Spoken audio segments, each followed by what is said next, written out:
ระพุทธเจ้าเคยตรัสในสูตรหนึ่งว่าสวนอันหนาลื่นลมน้องอันหนาซื่นส้มนะมันที่บ่มีนะบ่มีหนามมีตอบ่เป็นลูกบอลเป็นบอลลูกบอลดอนมีหน่อยส่วนน้องที่มีหนามมีตอเป็นบอลลูกดอนดอนสูงต่ำนะมีหลายกว่าฉันใดคนที่จะได้พบพระพุทธเจ้าก็มีน้อยผู้ได้พบตถาคตก็ผู้บ่ได้พบตถาคตมีหลายกว่าผู้ได้ฟังธรรมตถาคตมีน้อยผู้บ่ได้สดับมีหลายกว่าแต่ให้บอกว่าถือที่สุดเลยนะผู้ที่ทรงจำธรรมของพระพุทธเจ้าก็มีน้อยผู้บ่ทรงจำฟังธรรมพระพุทธเจ้าเลยฟังแล้วบ่ชื่อได้นะชื่อบ่ได้หลายกว่าแม่นบ่ล่ะวะเนี่ยอันนี้คือกันนั่นแหละเอาเห็นในสูตรนี่แล้วก็เลยโอ้ยบ่โทษเขาเจ้าดอกพระพุทธเจ้าตัดไปเขาแห้งสมัยเพิ่นก็เป็นคือกันคนเบิดชมพูทวีปมันสิเท่าใดเจ้าวะหรือในเมืองราชคฤห์หรือเมืองสาวัตถีคนทั้งเมืองมันสิเท่าใดเนี่ยไอ้คนมาฟังธรรมมันก็น้อยนั่นแหละผู้ฟังธรรมผู้สิมาบวชก็แห้งน้อยแล้วอีกนั่นแหละผู้ใดบรรลุธรรมก็น้อยกว่าปุถุชนธรรมดาเนาะ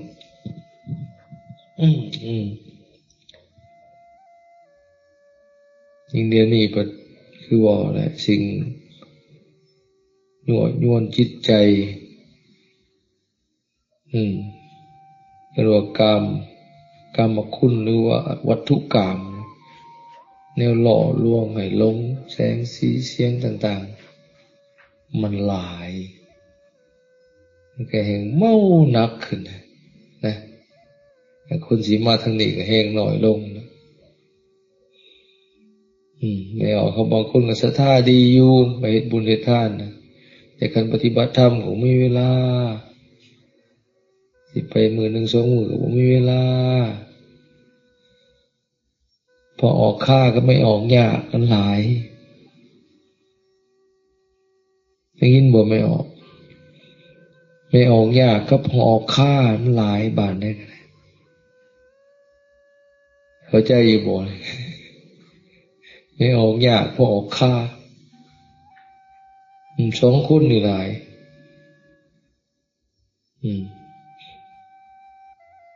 เอาฟังเทศน์มานี่ให้บ่ได้เทศน์เด้บอกทับทามไปนะมัตถุรัตนตยัสสะขอนอบน้อมแด่คุณพระศรีรัตนตรัยคือคุณพระพุทธคุณพระธรรมคุณพระสงฆ์อันเป็นสรณะที่เบื้องสูงสุดของเทวดาและมนุษย์ทั้งหลายขอแสดงความนับถือแผ่มายังครูบาอาจารย์พระเพื่อนสหธรรมิกเจริญสุขเจริญธรรมมายังเหล่าสมณเณรเจริญพรออกตนญาติโยมฐานสาธุชนผู้ใฝ่ในธรรมทั้งหลายทุกท่านทุกคนเอาโอกาสนี้ต่อไปก็ตั้งใจฟังธรรมกันด้วยความเคารพมนบก็ได้เนาะก่อนอื่นก็ต้องขออภัย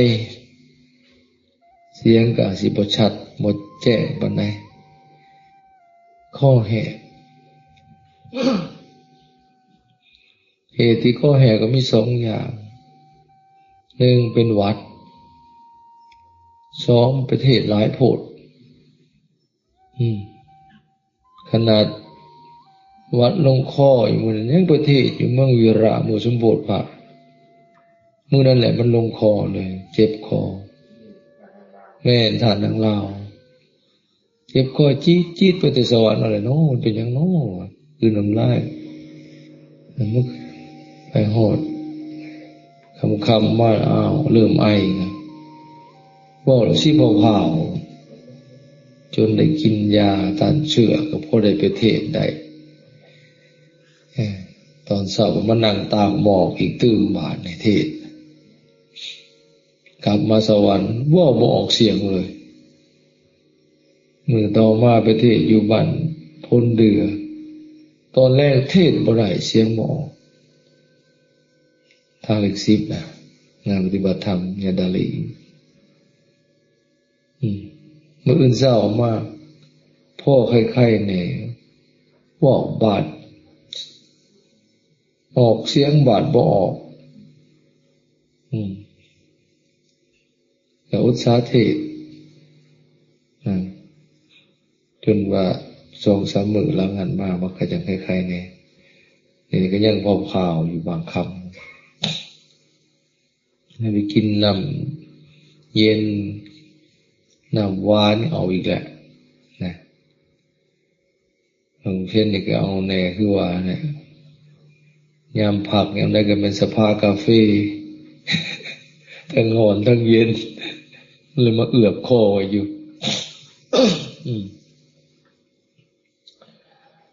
โควิดมันเป็นอย่างเราบอกเต็มๆหรอกโควิดแต่มันกลายพันธุ์หรือว่ามันเป็นโรคประจำถิ่นเขาเลยบอกชื่อเป็นยังไงว่าโควิดสังเกตมึงเด้อบ่ได้เป็นมันสิบ่มีน้ำมูกบ่ค่อยมีน้ำมูกเนาะมือกับอีดนี่เป็นในลงคอหรือไอหรอกแต่อยู่ในคอเนี่ยจะหล่อใครเป็นก็คือกันเป็นเดือนยังบ่เศร้าเห็นเน้นหน่อยไอสนั่นอยู่วัดนะถามไทบ้านไทเฮือนเขาเจ้าก็เป็นผู้เขาเฮือนได้เป็นเฮือนว่าซั่นว่ามันแต่วัดใหญ่ตัวเองวัดอื่นก็เป็นว่าแล้วก็เน้นก็เป็นตุ่มพร้อมที่ว่าใหญ่ก็เป็นเหมือนกันอย่าใครๆก็มักสูบมันเป็นนั่นน่ะพยามันเพราะว่ากายเนี่ยมันพระพุทธเจ้าก็คือตัดกายนี่เป็นหั่งของโรคนะเป็นเฮือนหั่งของมันมันมาอาศัยอยู่นี่จักโรคยังไหนลองคิดบ้างเลยเจ็บท้องเจ็บหัวเจ็บหูเจ็บตาเจ็บแขนเจ็บขาโรคกระเพาะโรคตับโรคไตโรคมะเร็งโรคเอดส์สารพัดโรคมันก็มาลงอยู่ในนี้ลงในกายอันนี้เรียกว่าเหมือนหั่งของโรคยังไม่มันถือขัดนี่ก็วัดมันมาลงมันมาอาศัยใช่ไหมมันออกแม่เพลูกอย่างนี้มันก็กระจายเชื้อไปต่ออีกอะไรว่าเลยก็เป็นธรรมะอย่างหนึ่งนะก็ต้องหูว่านี่คือความจริงเป็นโลกธรรมด้วยนะกันเป็นโลกที่มีกายหยาบคือมนุษย์เท่ากับแม่นอนแหละว่าเป็นหลายก็เป็นหน่อยเลยนะความเจ็บความไข้จนพระพุทธเจ้าเพิ่นบอกอยู่ในอภินหาปัจจเวกขณะพยาธิธัมโมหิพยาธิงอนาติโตเนี่ยเฮามีความเจ็บไข้เป็นธรรมดาจะล่วงพ้นความเจ็บไข้ไปบ่ได้นะเห็นบ่แม่นั่นเลยนะแต่ว่าโรคทางกายนี่ก็ยังพอมีผู้เจ็บไข้หน่อยหรือบ่ค่อยเป็นหยังอยู่ยังพอมีอยู่ได้คนที่มีโรคหน่อยเบาบางหรืออาจจะเป็นปีก็บ่ไข้บ่เจ็บนะหรือหลายปีแต่ว่าโรคทางใจนี่โอ้นี่พระเจ้าก็ตรัสไว้คือกัน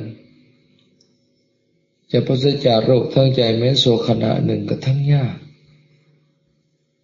พอจิตที่ยังมีกิเลสมีตัณหาเนี่ย เกิดว่าเฮาที่ยังละกิเลสบ่ได้ปุถุชนเฮานี่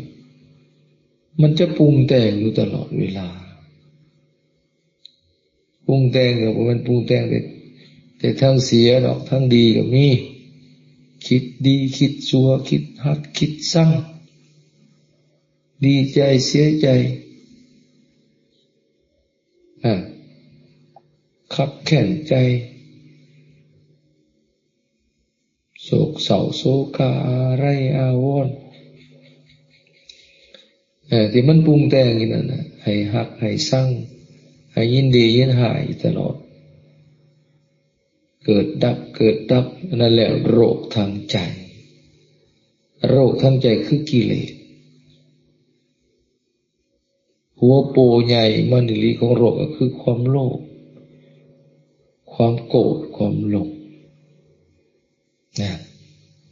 มันมีเลยคิดเท่านึงมันเกิดหยุดคิดมันดับคิดอีกมันเกิดอีกหยุดคิดมันก็ดับแต่จักเถื่อแล้วมันแต่ละมือที่มันเกิดดับเกิดดับคิดแล้วคิดอีกคิดเรื่องนี้คิดเรื่องใหม่เฮาเคยนับหมดความคิดเฮาผู้ใดเคยนับว่ามื้อหนึ่งคิดจักเถื่อเนาะเคยนับอยู่บ่ลูกเนนเคยนับความคิดอยู่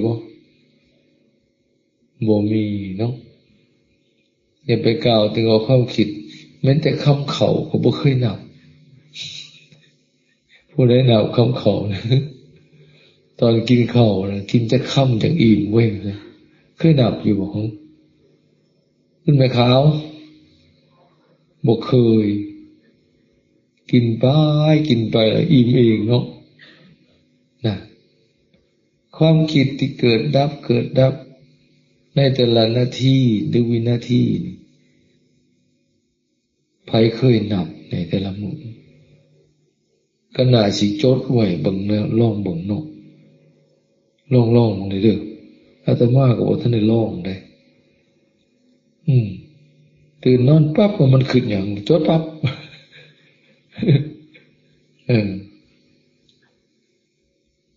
เพ้อขึ้นไปอีกโอ้ขึ้นหยังเมื่อกี้นี่จดไว้ตัวลองจดมึงดูมันสิจักเถื่อมันสิจักเรื่องนะเจ้าว่าสิเป็น100บ่จักเนาะมื้อหนึงเนาะถ้ามันขึ้นเป็น10เรื่องมื้อหนึงก็แสดงว่ามันเกิดมันดับ10เถื่อถ้ามันคิดมื้อหนึง100เถื่อถึงคิดเรื่องเก่าก็ตามเรื่องใหม่ก็อย่าก็แสดงว่ามันเกิดดับอยู่100ครั้งนั่นแหละคือโรคทางใจคือกิเลสคิดฟุ้งปรุงแต่งนะอันนี้ปราศจากยากนะแต่การหูต่อท่านน่ะมันกระดับเรียกว่าจิตานุปัสสนากำหนดหูจิตในจิตหัวมันคิดก็สักแต่ว่าหัวมันคิดแล้วเศร้าอันนี้ก็ลองไปสังเกตมันเลยมันว่าจิตานุปัสสนาเอาสติกำหนดจิตในจิต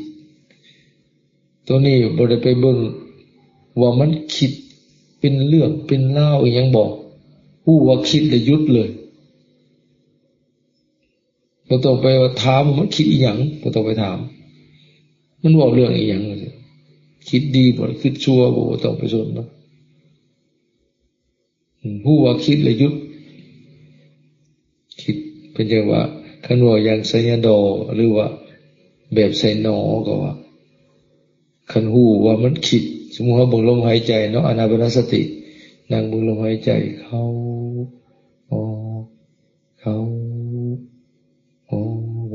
เผลอแวบไปแล้วลืมเบิ่งลมเลยสติกำหนดหูว่าคิดหูว่าตัวเองคิดไปทางอื่นนะแต่หูเมื่อมันหยุดแล้วดอกให้เป็นจังหวะให้ภาวนาว่าคิดสักแต่ว่าคิดด้วยว่าคิดหนอ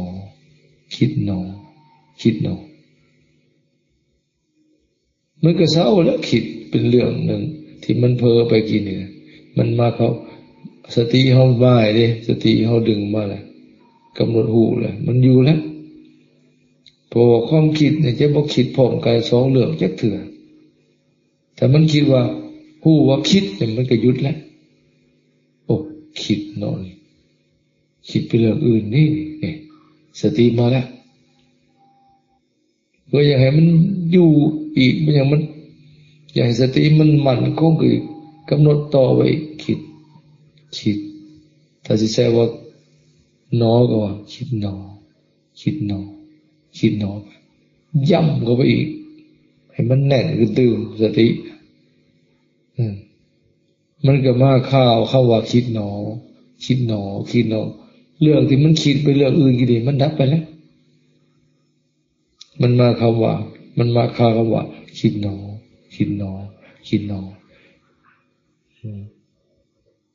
ก็มันเฮาบอกกับตัวเองก็ว่าเวลามันคิดก็ว่าเตือนเจ้าของนะเฮ้ยอีกแล้วเว้ยคิดไปทางอื่นอีกแล้วเนี่ยมันเมื่อยเลยนะโอ้คิดหนอเลยคิดกันเป็นโปรเซสเอาก็คิดถ้าจะคิดน้อยมันเรียกก็คิดหนอ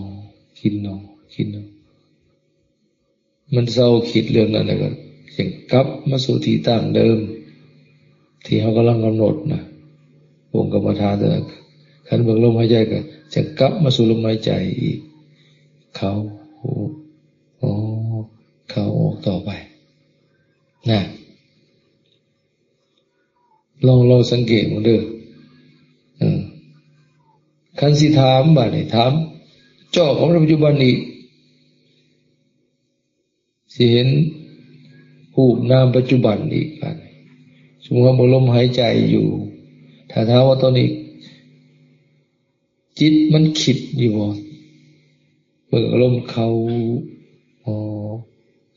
อกเลยจิตมันคิดบ่ตอนเราเบิ่งลมหายใจเข้าหายใจออกนี่จิตมันคิดบ่เอาสิถามคิดหรือบ่คิด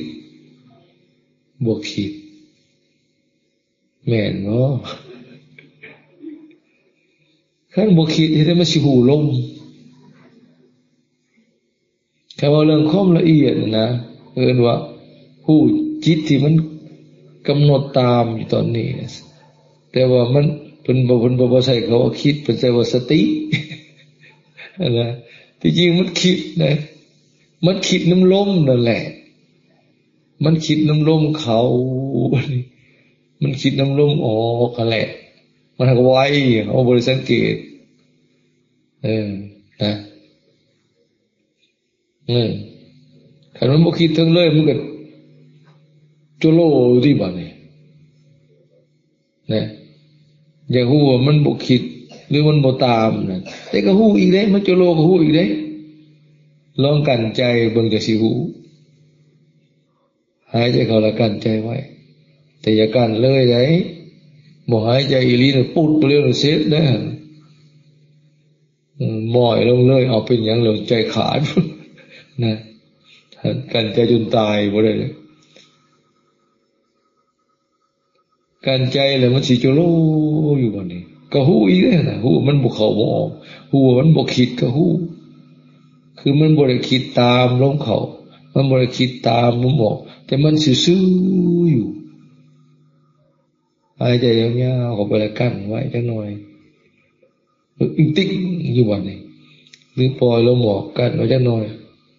เลยซื่อๆอยู่ในสั่นลมหายใจจึงเป็นที่ตั้งของจิตด้วยเด้อหรือเป็นที่ตั้งของชีวิตเป็นเหตุให้คิดด้วยลมเหมือนเดิมคำมันเข้ามันออกนี่อันมันอยากลงคิดไปทางอื่นนะตอนลมเข้าลมออกนี่แหละมันอยากเพ้อตัวนี้แหละง่ายๆซะพอคันลมหายใจเข้าออกมันทำงานแหละ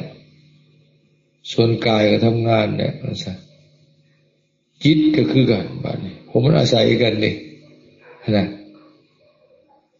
เหมือนกับว่า คันยังหายใจเข้าหายใจออกก็มีชีวิตต่อไปคันมันบ่เข้าบ่ออกก็เหมือนมันตายตอนเฮากั้นใจน่ะมันตายน้อยเด้ตอนมันบ่เข้าบ่ออกเด้ฮะมันเลยจุโลอยู่อาจารย์เคยโอ้ลมหายใจนี่เป็นที่ตั้งของจิตด้วยดิเป็นที่ตั้งของชีวิตดิแต่กี้อาจารย์คิดเองถามเองตอบเองนึกว่าเจ้าของก็ยังสงสัยอยู่ว่าเฮามันคิดถูกอยู่บ่นี่เมื่อแล้วเราไปเห็นคำบรรยายของหลวงพ่อพุทธทาสเป็นว่าลมหายอานาปานสติสบับสมบูรณ์ว่าลมหายใจเข้าออกเพิ่นก็ว่าคือลมหายใจเป็นที่ตั้งของชีวิตของชีวิตเป็นที่ตั้งของจิตโอ้แสดงว่าเฮาคิดบ่ผิดเว้ยซั่นในสูตรในธรรมก็สิมีอยู่แต่เอาบ่ได้อ่านเห็นตะกี้น่ะฝึกไปแล้วคิดไปนำพิจารณาไปนำมานะเนี่ยคือมันเกิดความคิดขึ้นมานะมันเกิดการปรุงแต่งของจิตนะในขณะที่มันหายใจเข้าใจออกนะตอนนั้นแต่เมื่อเฮาบ่เฮาบ่กั้นใจมันบ่คิดมันซื่อๆอยู่นี่เห็นบ่มันบ่คิดแล้วมันตายเปรียบเหมือนคนตายเนี่ยมันบ่เข้าบ่ออกเด้นะคล้ายๆกับตายนะแต่เฮากำหนดรู้เป็นยังไงฝึกหายใจยาวหายใจสั้นหายใจหยาบหายใจละเอียดก็เพื่อยังไงเห็นแต่กันฝึกให้เป็นความสงบซื่อๆนี่นะ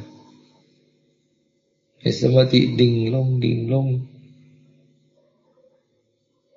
แล้วกำหนดรูปนามบ่ได้ยังบ่ฮู้ว่าได้เป็นรูปเป็นนามเป็นในส่วนที่เป็นลมหายใจก็ดีในส่วนที่เป็นจิตก็ดีนี่ยังแยกธาตุแยกขันธ์ตัวนี้ยังแยกบ่ได้รูปนามตัวนี้ยังเป็นสมถะมุ่งแต่อยากสงบอย่างเดียวนะแม้แต่ก็ว่ารูปนามในขณะที่กำหนดลมนี่อันใดเป็นรูปเป็นนามก็ยังแยกบ่ออกบู้เลย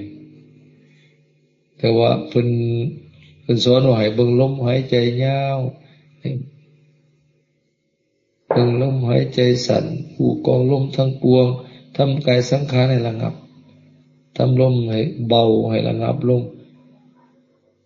ก็เฮ็ดตามกำหนดจดจ่ออย่าให้มันสงบแต่คันถาวันในในนั่นน่ะลมหายใจอันใดเป็นมันเป็นหยังสมมุติถามว่าลมหายใจมันเป็นหยังสินะมันเป็นกายหรือเป็นใจสินะคันถามแบบนี้หลายคนก็บ่จักอาจารย์เคยถามเคยไปเทศน์แล้วไปถามลมหายใจเป็นกายหรือเป็นใจปรากฏว่าคนตอบว่าเป็นใจนี่หลายกว่าพอเขาจะได้ยินเขาว่าใจนี่นะที่จริงลมหายใจเป็นกายเป็นส่วนของกายเด้อเป็นกายหนึ่งในกายทั้งปวงนะ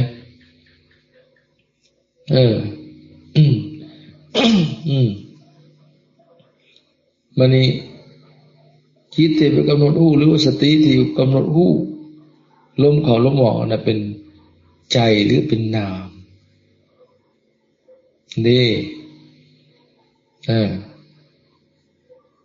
จิตเนี่ยมันทำหน้าที่ตอนนี้สองอย่างหนึ่งเป็นผู้สั่งสองเป็นผู้รู้เด้อสั่งแล้วคันเฮาตั้งใจเฮ็ดหยังจิตสั่งก่อนสั่งกายเฮ็ดก่อนสั่งปากให้เว้า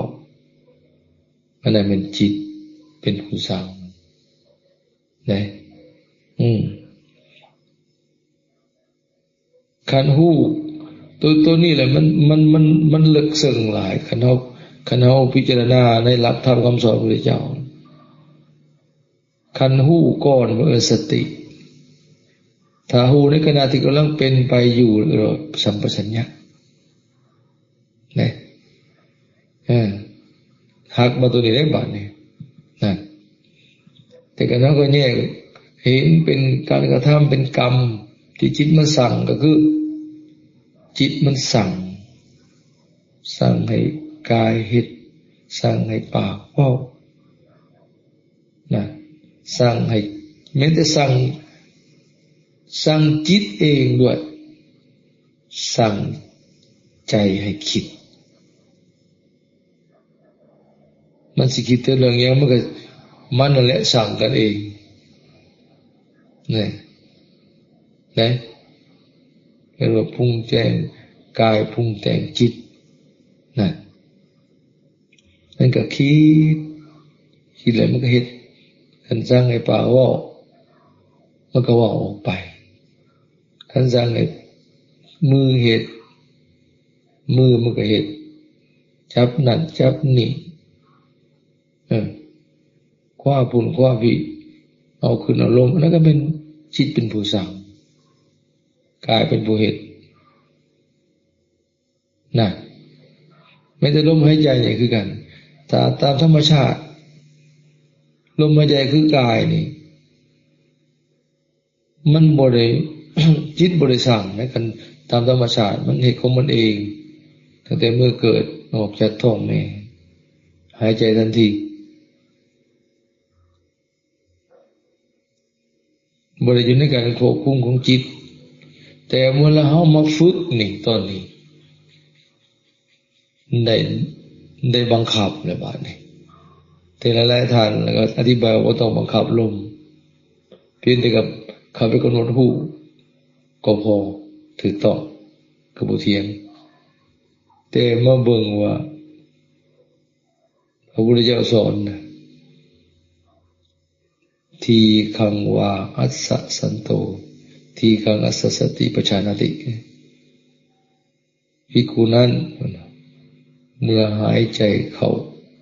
ยาวก็รู้สึกตัวทั่วถึงว่าหายใจเข้ายาว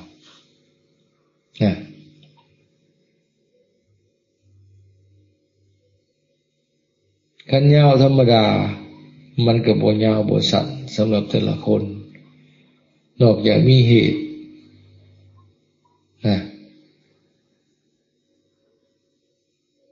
อยู่ธรรมดามันก็พอดีไผก็พอดีมันลมหายใจแต่อยากรู้ว่าหายใจยาวเนี่ยมันเป็นจังไดนี่มันต่างกับหายใจธรรมดาเป็นจังไดนี่มันก็ต้องได้บังคับแน่นอนบังคับลมให้ยาวกว่าธรรมดานี่อยู่บ่นี่แหละเขาว่าให้บังคับกระสันเฮาก็บ่ฮู้ว่ามันยาวเป็นจังได๋เท่านั้นแหละก็ยังฝึกนะ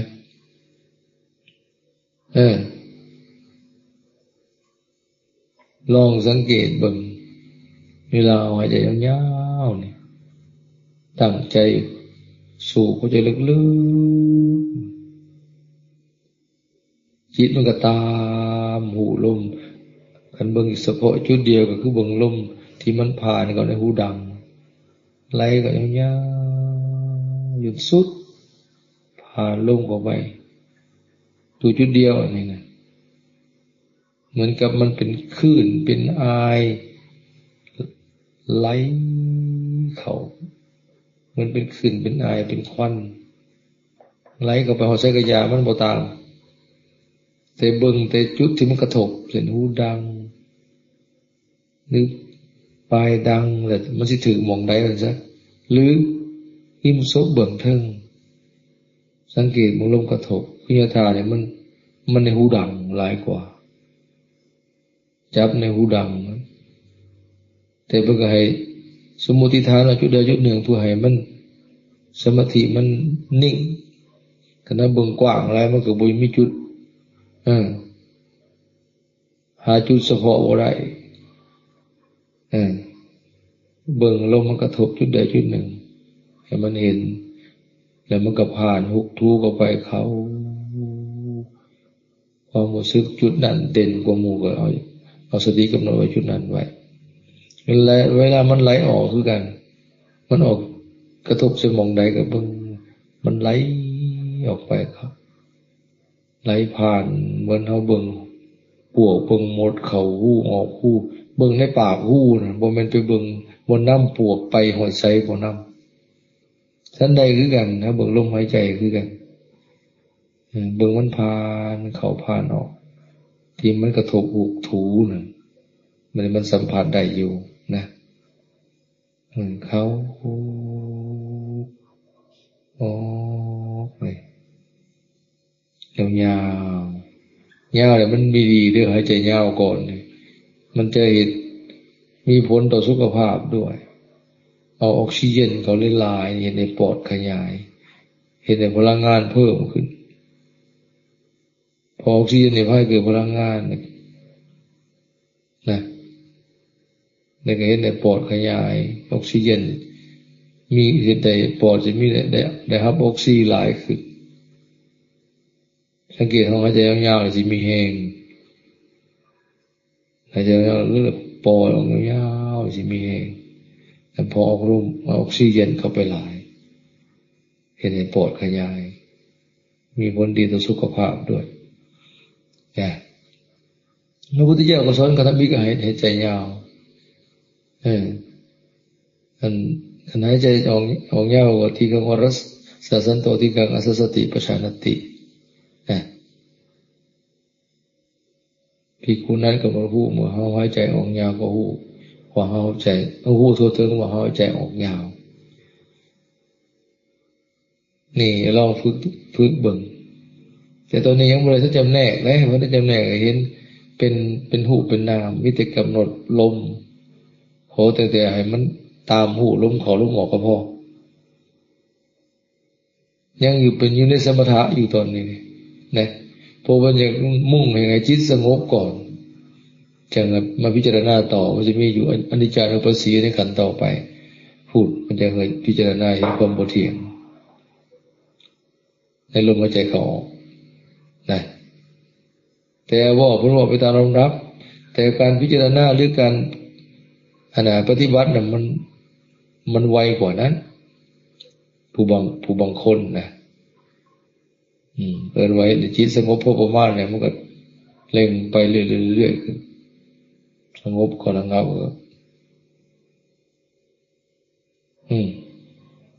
ในการที่สองบริหายใจสั่นนี่แห้งคักแล้วปกติมันบ่สั่นนอกจากย่ามตกใจย่ามเมื่อย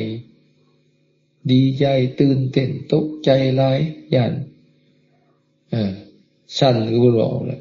ลืมแลนหรือเห็นเยอะยังไม่เมื่อยอันนี้มันก็เสียในเสาให้ใจไวขึ้นแต่อยู่ธรรมดามันก็บ่ไหวมันก็ผู้ดี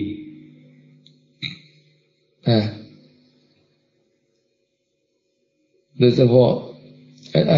อันนี้เขาต้องฝึกมึงเด้อบังคับลมฝึกให้มันไวขึ้นคือยังไงฝึกเบิ่งกันนะยังไงมันหู้ว่ามันดียังไงนะในการหายใจสั่น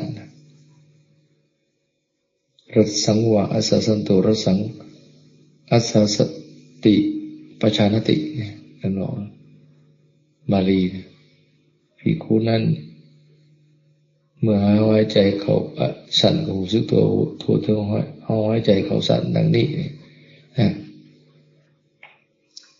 นะเมื่อหายใจออกสั่นก็รู้สึกตัวทั่วถึงว่าหายใจออกสั่น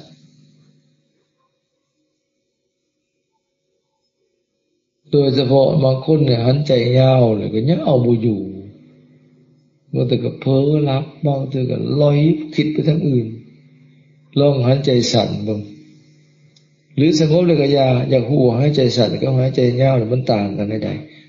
หรือว่าหันใจสั่นกับหายใจปกติมันต่างกันได้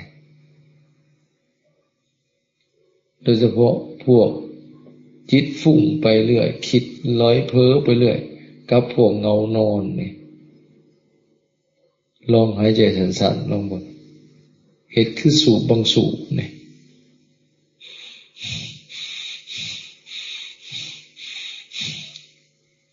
เอาจนเมื่อยผม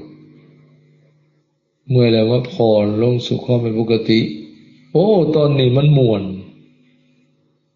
ของมันอยู่แล้วสตินะมันไปบ่ได้มันค่าสูบบังสูบอยู่หั่นลองเห็นเบิ่งเด้อเนี่ยถ้าลองมาบ่ได้จังหวะเนี่ยนะพอลงสู่ความปกติโอ้มันต่อเนื่องกับสมาธิตอนนี้มันม่วนเหมือนกับเฮาเมื่อยๆมานะได้นั่งพักว่าสาวหายใจเขาให้มีแห้งได้นั่งพักได้เศร้ามีแห้งได้หายใจสาวไว้มันยาวบัดจากสั้นมาเป็นยาวหรือมาปกติถ้ามันเมื่อยมันก็สิยาวก่อนแล้วมันสาวหายใจดิถ้ามีมันก็สั้นผมมันเมื่อยมันเท่าแหล่มันเมื่อยนะแต่ก็ได้มันนั่งพักแล้วมีแห้งได้บ่นี่ที่ความจริงตอนมันหายใจสั่นที่เขาบังคับให้มันสั่นสติมันอยู่เลยจิตมันบ่ไปทางอื่นเนี่ยมันคาสูบหายใจเข้าสั่นเข้าออกเข้าออกเข้าออกอยู่นะเนี่ยมันพอลงสู่ความปกติโอ้แล้วเดี๋ยวมันดิ่งไปเลยละเอียดเข้าไปเลยก็มีบ้านนี้พออาศัยว่าตอนเขาเห็นลมหายใจสั่นน่ะมันจิตมันบ่ปรุงเลยตอนมันบ่ฟุ้งไปภายนอกแล้วมันคาเฮาครึ่งให้มันสั่นเข้าออกเข้าออกเข้าออกมันเวลาสิคิดไปทางอื่นเลยซะความอันที่จะคิดไปทางอื่นน่ะความพังเพ้อสติตอนนี้มันแทรกเข้ามาบ่ได้เพราะมันไวเข้าออกเข้าออกเข้าออกอยู่มันตั้งใจกำหนดอยู่มันเลยคิดไปทางอื่นบ่ได้นะมันก็เมื่อสติมันจดจ่ออยู่ในลมหายใจที่บ่คิดฟุ้งปรุงแต่งไปทางนอกมันก็มีสมาธิมันมีแล้วนะแบบว่าค่อยๆพอลงสู่ความเป็นปกติมันก็ต่อเนื่องกันมันสติเฮานะมันพอลงเหมือนเฮาเศร้ามวยมีแฮงเนี่ยพอลงมันก็ละเอียดเข้าบัดนี้นี่บางคนถึงตอนนี้ก็มีได้บ่ได้คือกันไหนบางคนถึงตอนลมหายใจยาวบางคนหายใจสั้นแล้วมันพอลงละเอียดเข้าอาจสิระงับถึงขั้นฌานที่ 4อยู่เลยก็ได้ในตอนนี้นะนั่นผมหมายความว่าจะต้องเฮ็ดให้ครบปัดเดียวหรือครบเมื่อซะก่อนได้แต่มันไวอยู่เนี่ยเหมือนเฮาฝึกไปนะวันนี้ขั้นที่ 3เป็นหยัง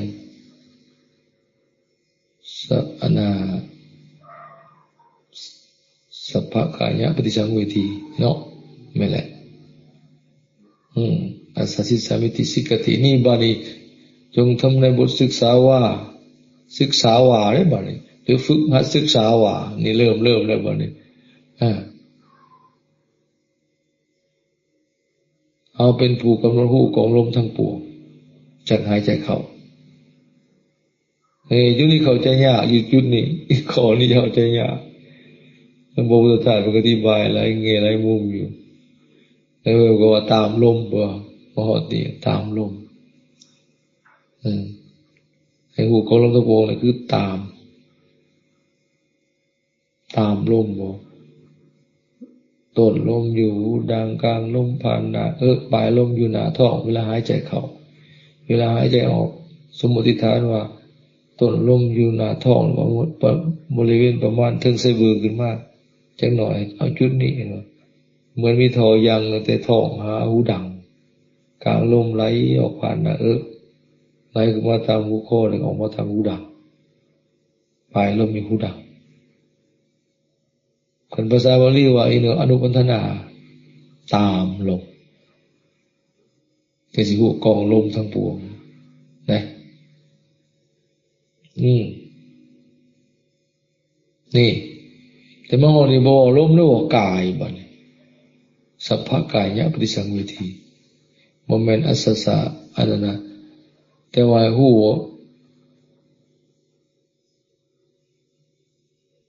ลมนั่นเป็นกายหนึ่งในกายทั้งปวงหรือเป็นเครื่องปรุงแต่งกายก็ได้ถ้าบ่มีลมหายใจกายทั้งปวงก็อยู่บ่ได้ตายนะได้แต่มันบ่ได้พิจารณานั้นมันให้กำหนดตามลมว่าลมตัวนี้เป็นยังไงแล้วเถื่อว่าหายใจหยาบก็มีสมุทรอธิบายหลายแบบนะคือทำลมหายใจมันแห้งขึ้นหายใจยาวๆหายใจแง่งให้ได้ยินหดหูเพื่อช่วยกำหนดลมนี่ง่ายขึ้นอันนี้ก็มีส่วนถือนะที่ทานก็มากกว่าตามลมนี่แหละครับอนุปัฏฐานาตามลมนี่ครับนะ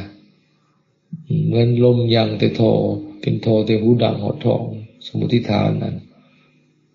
เข้าไปสุดมันก็ไหลออก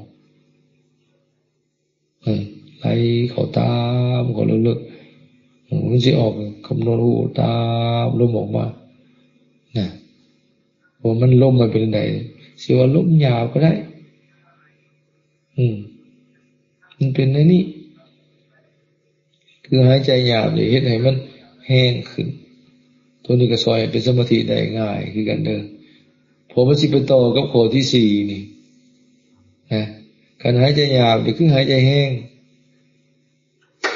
นะมันจะช่วยกำหนดลมกำหนดให้มีสติได้ง่ายขึ้น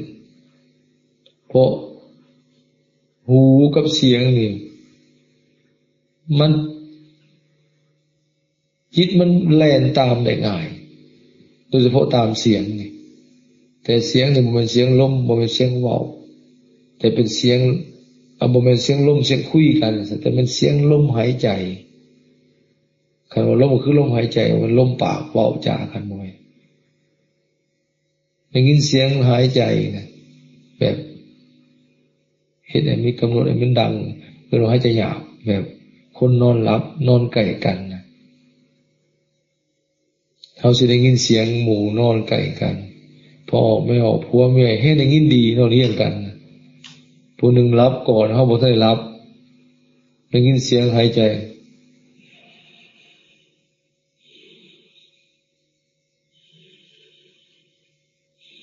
จังซี่นะเขาก็เฮ็ดเองได้เพื่อช่วยให้จิตมันจดจ่ออยู่กับลมได้ง่ายขึ้นยังบ่ทันได้ละเอียดได้ตอนไหนได้หายใจหยาบนะวันนี้พอหายใจพอประมาณจิตมันอยู่เป็นสมาธิแล้วมันบ่คิดฟุ้งปรุงแต่งไปทางอื่นแล้วขั้นที่สี่วันนี้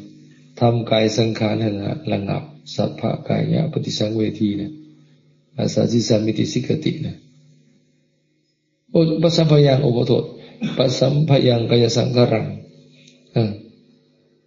อาสาสิสามิติสิกติภิกขุนั้นยอมบางวรก็ทำในบทศึกษาว่าบางวรก็ว่าฝึกหัดศึกษาว่าเอาจะทำกายสังขารให้ระงับอยู่หายใจเข้า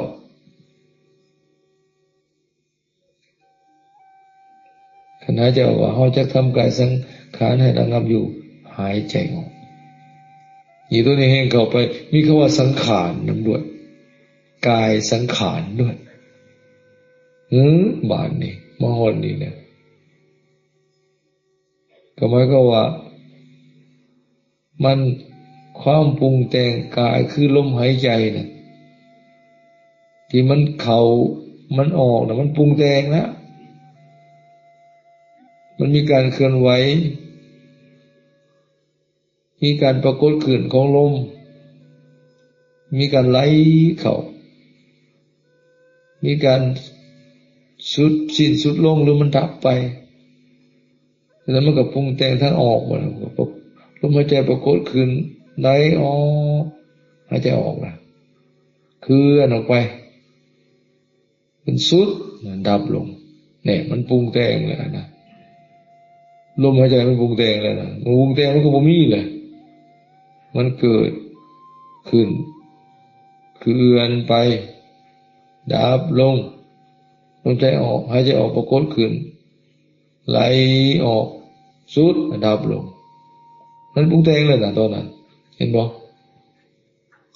บริเหตุใดให้มันสงบระงับก็คือลมหายใจมันผ่อนลงเบาละเอียดเข้าสงบระงับเขาเบาเขาเบาเขาอันมหอนนี่อันปีติสุขมันสิตามมาว่านี่ปีติเป็นสังเวทีต่อไปไม่เองมันนั่งต่อไปแหละอยากเห็นอยากสุขก็ซ้ำสิสุขแล้วเริ่มแล้วได้รับแล้วปีติก็เริ่มเกิดตอนนี้ล่ะขณะระงับลงนี่มันสิเบาจิตก็สงบ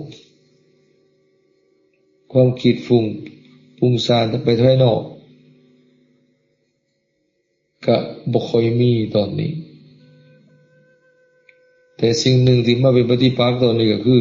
เสียงระวังเสียงโดยเฉพาะเสียงคนนี่อันตรายในขณะที่มันกำลังระงับลงไม่มีเสียงหนึ่งบอกแห้งๆคือไม่แต่ไอแต่จามมันแห้งบอกแห้งๆผู้อยู่ใกล้แล้วมันก็ตื่นนะสินะตื่นแล้วถอยเลยเสื่อมเลยปั๊บเลยนะหายปั๊บเลยนะมันจะจิตมันคิดไปตามมันเสียงอย่างวะไหนบอกมันลืมไปเลยหมดเลยอาจารย์บอกว่าอันน่ะเสียงเป็นปฏิปักษ์ต่อปฐมฌานเห็นบอกว่าอย่างนิยมไปอยู่ผู้เดียวอยู่ห่างจากผู้คนแม้แต่ไปอยู่ป่าอยู่ในถ้ำในภูป่าดงก็บ่อยากให้เสียงนี่มันรบกวนโดยเฉพาะเสียงคนนี่เป็นอันตรายสุดเพราะยิ่งว่าหูภาษากันนี่โอ้ยอันตรายเลยเพราะจิตมันตามคำว่าของผู้นั้นไปโลดมันหูเรื่องนี่ใจเวลาสมาธิอย่าไปล้มมันแท้ๆกูอยู่ทางข้างนั่นเด้อเป็นปฏิปักษ์ต่อผู้ฝึกสมาธิแท้ขันอดบ่ได้นี่ก็ลุกหนีไปไกลๆพวกนี้บ่ให้เสียงเขามารบกวนผู้ฝึกสมาธิเครื่องออกไปไกลถ้าในระยะที่มันได้ยินเสียงได้คันอยากเว้าแห้งลิกก็ให้ซิมออกค่อยๆใส่หูกับผู้อยากเว้านำสั่นแหละมันเป็นรบกวนสมาธิผู้อื่นได้ยินแท้ๆไม่เอาอย่างสัญญาทานตะกี้อยู่นั่งยทานอาจนะไปนั่งไหว้พระมันมีพระเจ้าองค์แสนในวิหารเก่าในโบสถ์จั่วเขาเอาเศร้าเอาเบายัดใส่หูฟังแล้วนอนเขาเปิดวิทยุฟังแล้วก็ยัดใส่หูเอาเศร้าเอาเบายัดอาดหูนั่งสมาธิไปสมาธิเพิ่งลมหายใจเข้าออกเลยอยากคือมันมาแย่ใส่หูเฮานี่นะเสียงอะไรนะคือจะอีบางทีก็อย่างนี้เป็นความเอาแล้วกวนกันยังใหญ่เลยบ่นี้นะฟังตะมีได้อีเป็นความเอาไปมาอย่างนี้เป็นความมาลีบ่นี้นะเอาเลยคือเอาเศร้าเขามาอัดใส่หูเฮานี่สุดท้ายก็เลยเจ้าของนั้นรับแล้วเจ้าของวิทยุนั้นรับแล้วจนเนี่ยลูกไปดึกไปมอดแมวจังนั่งต่อได้จังลูกไปมอดวิทยุเจ้าของคนนั้นรับแล้วหักเศร้าบ่อยให้มันติดหูเลยแต่ว่าเสียงของเศร้าห่างกันประมาณ5 เมตรนี่คือจังมันเน็บใส่หูเฮานี่ไปมาแล้วเสียงเพลงนี่ก็หูหดความมันบ่นี่เอาเลยนะนี่เห็นบอกมันระงับลงเลยตอนมันกำลังเริ่มสงบลงก็มีเสียงมารบกวนโอ้เป็นปัญหาใหญ่เลยนะ แต่คันเสียงลมหายใจดีผูกเป็นเครื่องผูกจิตให้มันอยู่ในเสียงของลมของมันบ่มีคำเว้าอันนี้นะเพื่อจะให้หายใจหยาบนะมันเป็นคำเว้าอันนี้แต่คันเสียงที่เป็นคำเว้านี่พาทุกอันตรายเลยนะแต่ว่าเมื่อมันสงบระงับลงแล้วบ่มีสิ่งรบกวนไม่ให้ตกใจหรือตื่นหรือบ่มีเสียงมารบกวนมันจะดิ่งลงเรื่อยๆดิ่งลงเรื่อยๆสงบลงสงบลง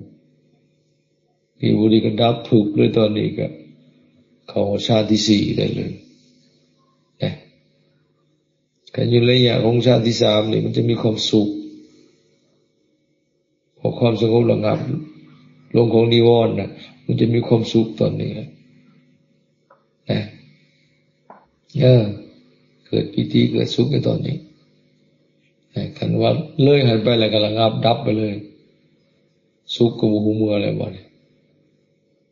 ดับ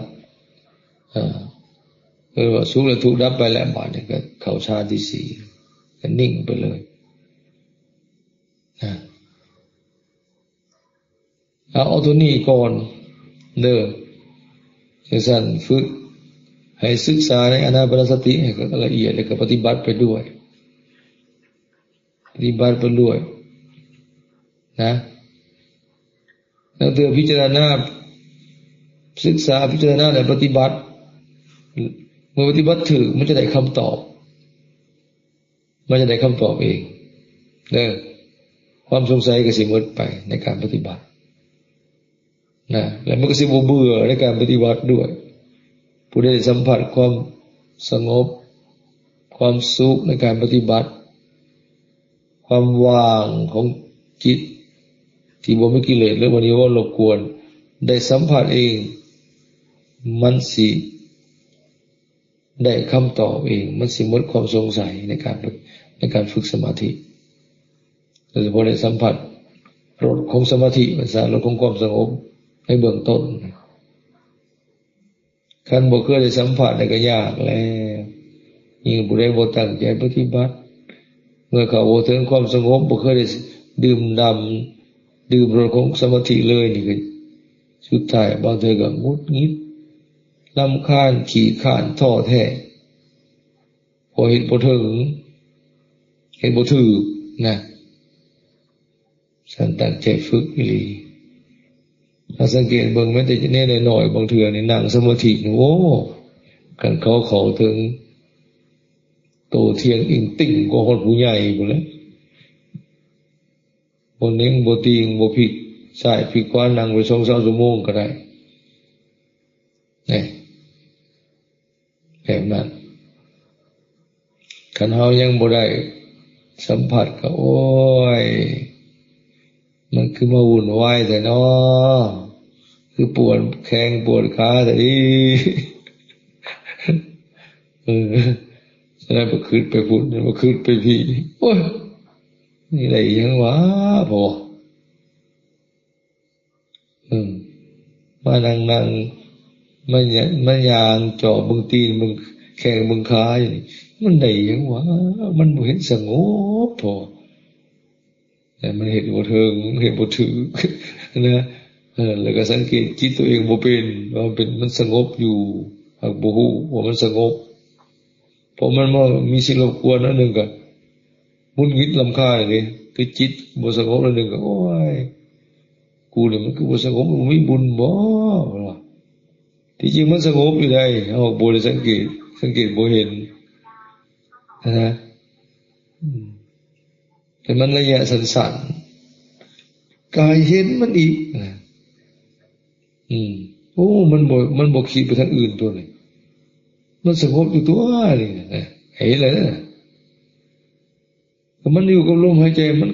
เห็นแต่ลมหายใจเข้าออกมันบ่ได้คิดในอื่นบ่ได้ไปคิดหาคิดสร้างบ่ได้คิดถึงบ้านถึงเรือนก็เป็นบ่ไม่ออกก็ได้มันจดจ่ออยู่กับลมนี่มันก็เป็นสมาธิแล้วนะเป็นแล้วนะได้แล้วฌานแล้ว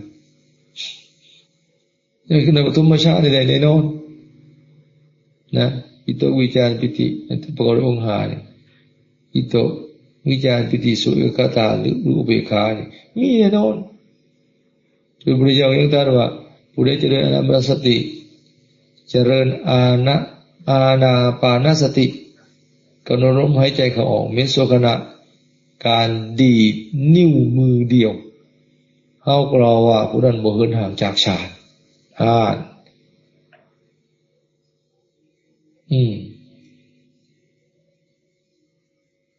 บ่ฉันเขาเศร้าบ้านเขาให้เสียละล่านะชื่อว่าทำตามคำสั่งสอนของเฮาตถาคตบ่ต้องกล่าวถึงผู้เจริญให้หลาย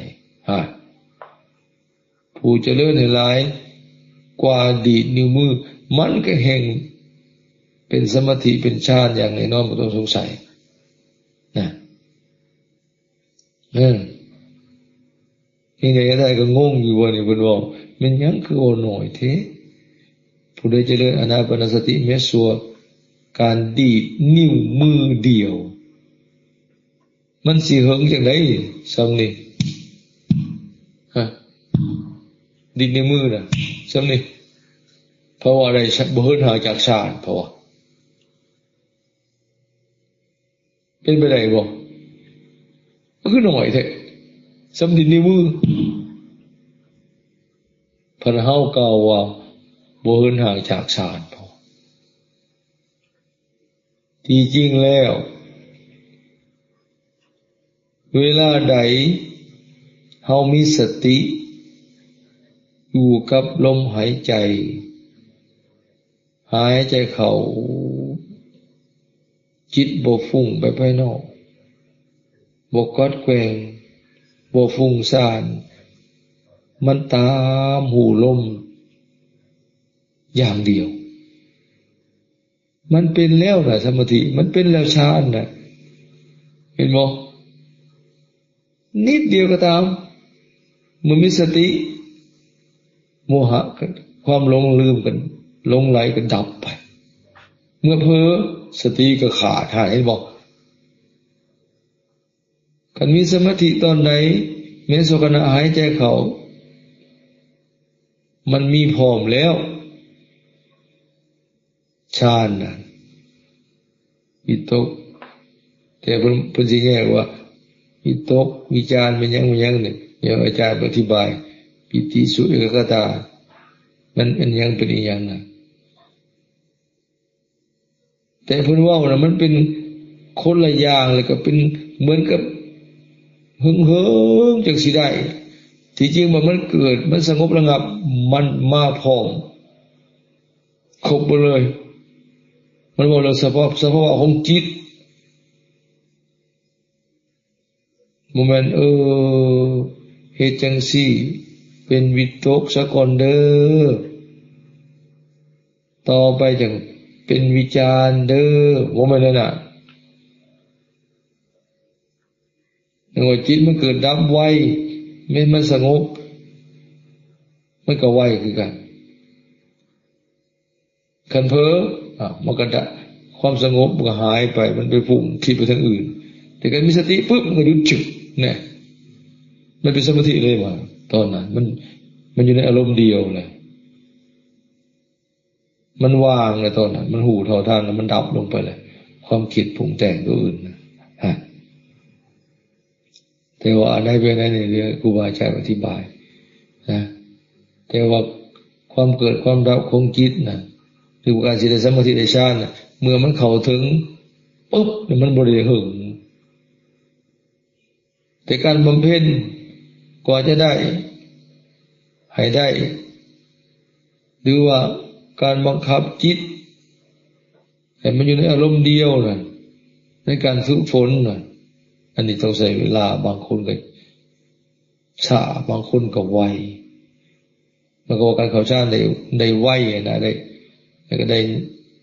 นานนะอันนี้มันก็ต่างกันแต่อินทรีย์ต่างกันแต่ในเมื่อเรามีสติสมาธิก็เกิดแล้วจดจ่ออยู่ในอารมณ์เดียวอยู่ในวงกรรมฐานที่เราฝึกเช่นลมหายใจก็ดีหรืออิริยาบถการ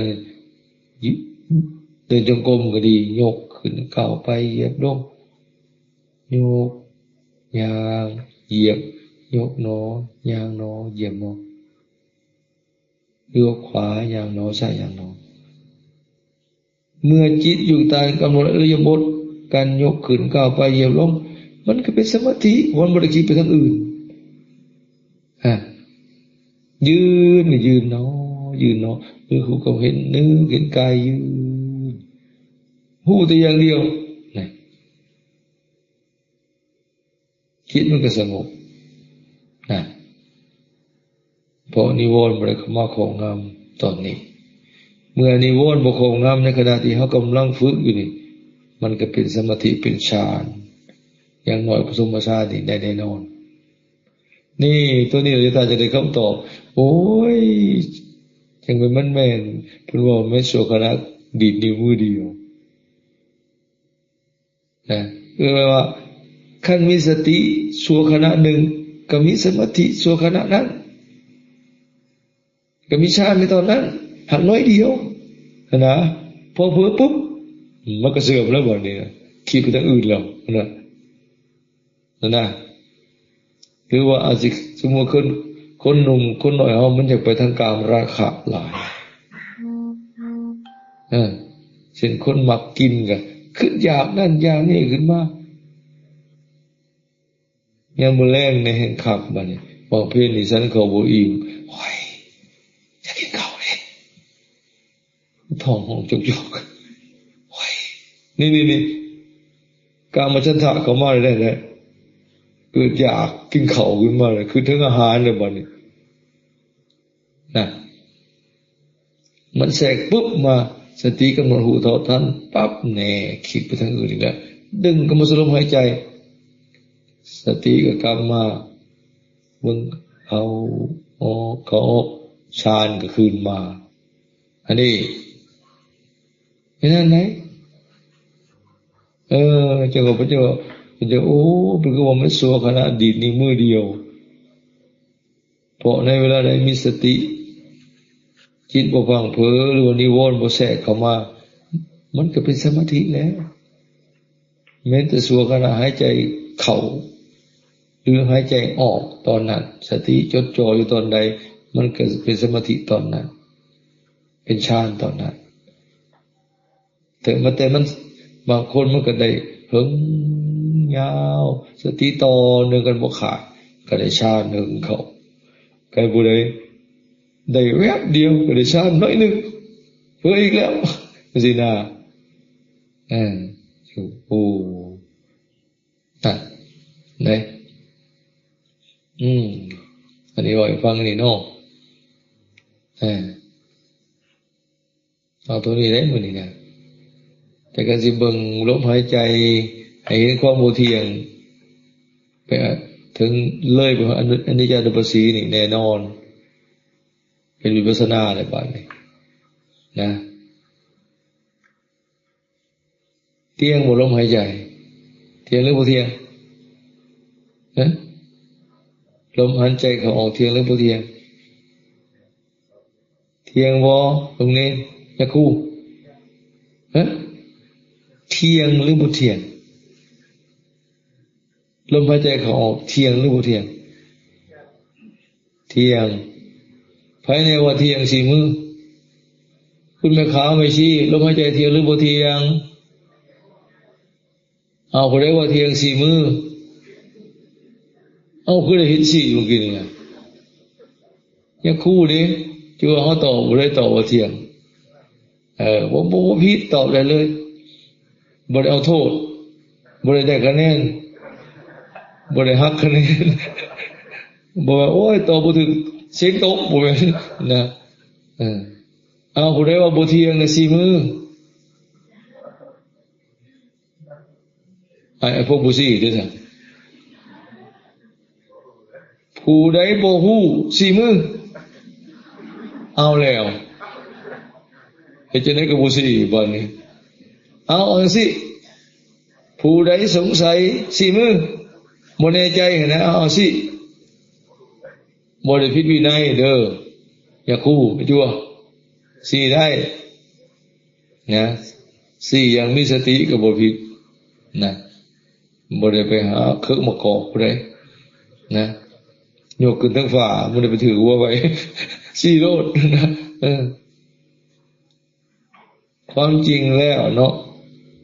ลมหายใจเป็นของบ่เที่ยงมันสิเที่ยงได้ใดเขาก็ไหลเข้าไปบ่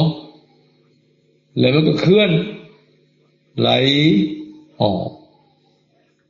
คันมันเที่ยงทุกอย่างจะบ่เน่งติ่งเลยเอาคันพ่อสมมุติใดเนี่ยก็ตัวเขาว่างของไว้เห็นบ่เนี่ยแก๊สน้ำบ่อีหยังอาสนะตู้เสาบ่ติ่งเลยนะอันนี้ก็พ่อเว้าได้ตามพ่อครับตามสมมุติบัญญัติที่เขาพ่อเห็นกันได้มันบ่เคลื่อนนิ่งแต่มันก็ต้องเที่ยงแต่เขาว่าเขาไปรับอริยสัจหรือประมัตถธรรมแท้ที่เขาเห็นกันนี่บ่เที่ยงสักอย่างเพราะมันมีที่มาประกอบเข้ากันจึงเป็นนั่นนี่ขึ้นแต่ที่มามันยังคนละอันแล้วมันบ่ซีเมนต์เป็นอีกอย่างหนึ่งหินเป็นอีกอย่างหนึ่งเหล็กอีกอย่างหนึ่งทรายอีกอย่างหนึ่งจะเอามารวมกันจะมาเป็นแบบนี้นานไปมันก็ค่อยๆบดอายุคุแตกเล่านานไปก็เพพังลงบ่เที่ยงมีการประกอบเขามีการแยกออกแตกเพพังบ่เที่ยงแต่มันหักคงทนกว่าเท่านั้นเองแต่ว่าการที่มันประกอบเขาจะคนละอย่างคนมาแก่มาปนกันผสมเขามันสิเที่ยงได้แต่คันเอามายังเอามาคนละทีแล้วแม่นบ่ในขณะของวิญญาณมันก็ยังบ่เที่ยงแต่สิ่งใดมีการปรุงแต่งมีการเคลื่อนไหวมีการเกิดการดับมีการเปลี่ยนแปลงอันนั้นบ่เที่ยงนะคันเที่ยงแล้วบ่มีการเกิดบ่มีการปรากฏบ่มีการเปลี่ยนแปลงและบ่มีการแตกดับเพพังอันนั้นจังเที่ยงนะลมหายใจโว้ยแห้งเข่าแล้วพอออกแล้วพอเขาต้องเตือนยาวต้องเตือนสั่นกันเป็นวัดหายใจทั้งปากเที่ยงบ่จว่าทันทีออกทั้งหูดังบ่มันบ่มีบนหายใจมันน้ำมูกมันตันอัดหูดังปากซอยที่พื้นบาดนี่หายใจทั้งปากเนี่ยมันเที่ยงมันก็อิงติ้งอยู่เลยบ่เข้าบ่ออกบ่เกิดบ่ดับบ่เคลื่อนที่อันนั้นมันจังเที่ยงเด้อนั่นเห็นเป็นอนิจจังอันนี้เป็นวิปัสสนาได้บาดนี่เห็นบ่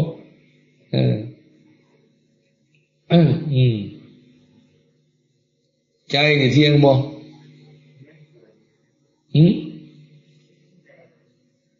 เห็นเก่งมันนั่น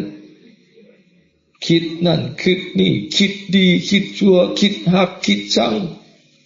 คิดเรื่องนี้เศร้าดับไปคิดใหม่อีกนั่นมันสิเที่ยงได้นะ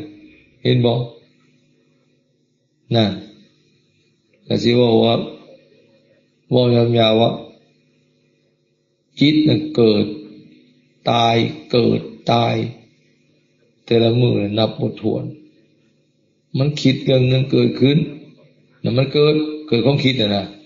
เกิดเรื่องเกิดเล่าเกิดในใจเนี่ยมันเศร้าคิดมันดับมันตายแล้วขึ้นมาอีกเกิด